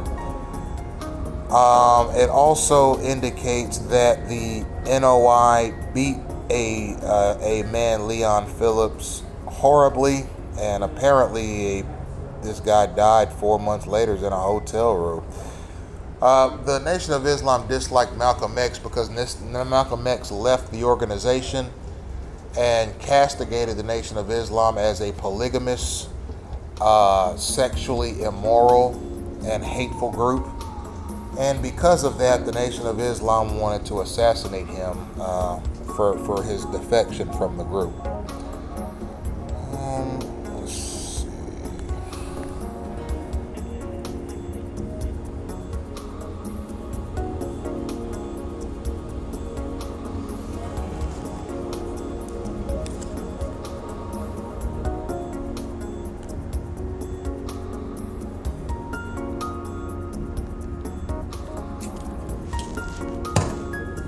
All right. I think that gives us the general gist for the matter of the black nationalists. We're going to look next at Puerto Rican dissident groups.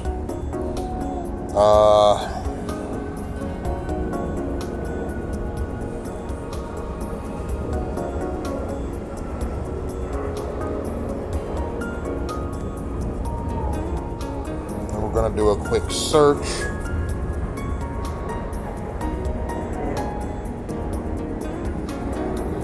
All right, so here's what I want to do. I want to look at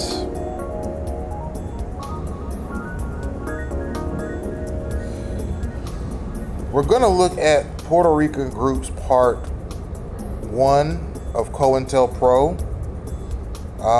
Then we're going to look at COINTELPRO Cuba.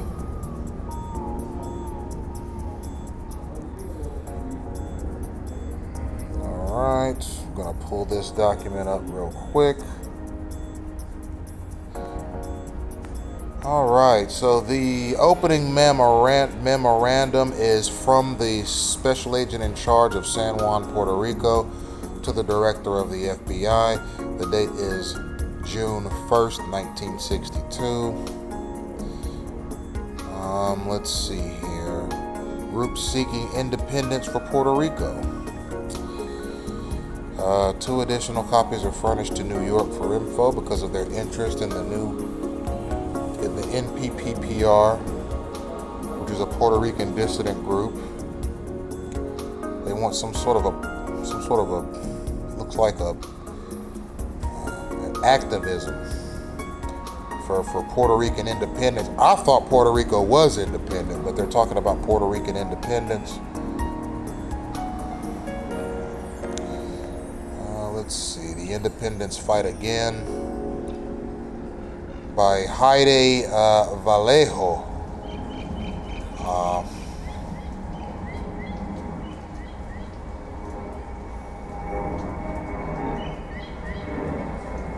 Let's see here. I'm looking at a memorandum. It was announced that the Puerto Rican Independence Party will launch a campaign throughout Puerto Rico to deliver its message to the people. The Puerto Rican Independent Party must be restored to the leading position which it is due in the lives of the people. The party must forget its policy of waiting, which the present moment has been justified, and return to the fight.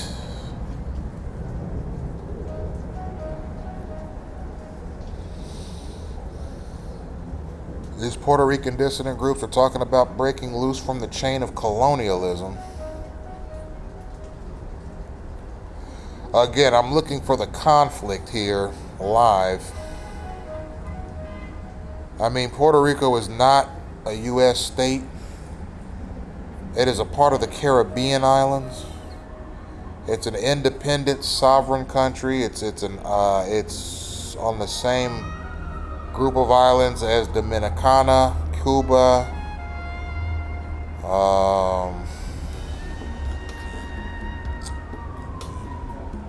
Puerto Rico.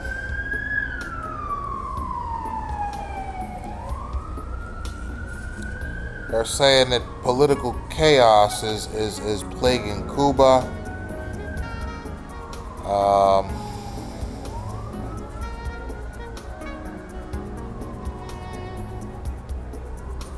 I'm going to have to bring that up a little bit later and look at some more of these statements being made on Cuba.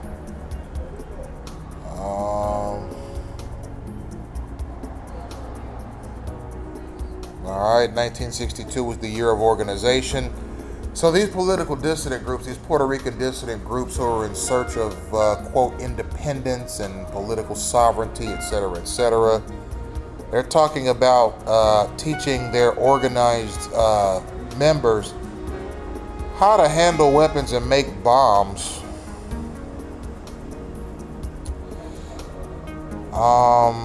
That's probably something that the FBI was investigating, is why is this Puerto Rican dissident group talking about independence and making homemade weapons and bombs while they're talking about that independence.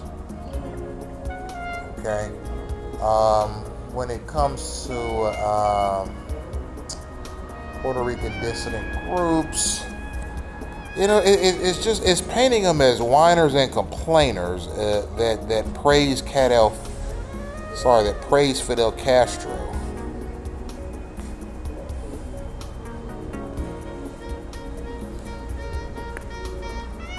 They're talking about imperialism, which, I don't know, maybe Puerto Rico at the time, its political establishment didn't believe that Western powers were being fair with it with respect to the allotment of resources, and they wanted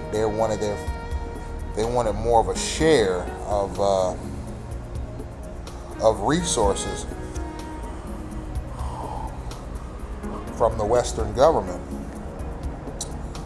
But they obviously have a capacity for terrorism. They're teaching their members how to make bombs. So that's why the FBI got involved and decided to disrupt them. Calling them hoodlums. They're doing all kinds of stuff over there in San Juan. Burglary.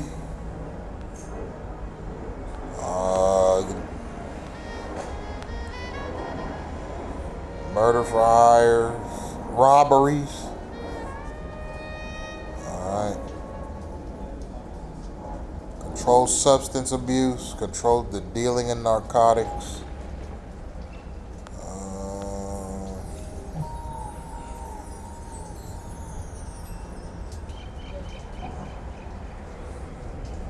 And that's pretty much the general gist of that particular matter. So that's going to conclude COINTELPRO Operation Hoodwink Part 1, a closer look. I may do another COINTEL Operation Hoodwink Part 2 at some point in the future. I'd like to say, however, before I close, that it's a shame that the fairly sophisticated disruption mechanisms that are present in COINTELPRO are being used by mobile thug units here in Miami-Dade County and elsewhere in the country. I think that this program, COINTELPRO, went after a very concentrated number of political dissident groups and their members, so as to prevent them from committing acts of domestic terrorism or full-blown acts of terrorism. And for the most part, it succeeded. I mean, the FBI wasn't able to stop Timothy McVeigh in the night. And mind you, what we saw in the 1990s with the bombing of the Oklahoma City buildings, that was not investigated by COINTELPRO as far as I can tell. That event happened about 25 years after the COINTELPRO mechanism concluded. So we didn't see the FBI disrupt the Oklahoma City bombing. We didn't see the FBI disrupt 9/11. And it's not to say the FBI is inefficient. It's just, it ran this sophisticated program called COINTELPRO for so long. And, this program, obviously the FBI is proud of it. It was able to disrupt potentially terroristic dissident groups from the 1950s through the early 70s. So no doubt the FBI is proud of its work there. And I hate to see such sophisticated subversion mechanisms and disruption tactics, which were used on potentially terroristic groups, to be used on sovereign U.S. citizens at work, or at school, or at the library, or at the grocery store, or at a retail establishment, or at a car dealer, or at church, or in their neighborhood, or in a park, or another public establishment, or in some facility somewhere. You hate to see such a beautifully operated program like FBI COINTELPRO Operation Hoodwink get into the hands of people that give it to gang stalkers so they can disrupt people just simply because they don't like them. It boggles the mind. Thank you for tuning in.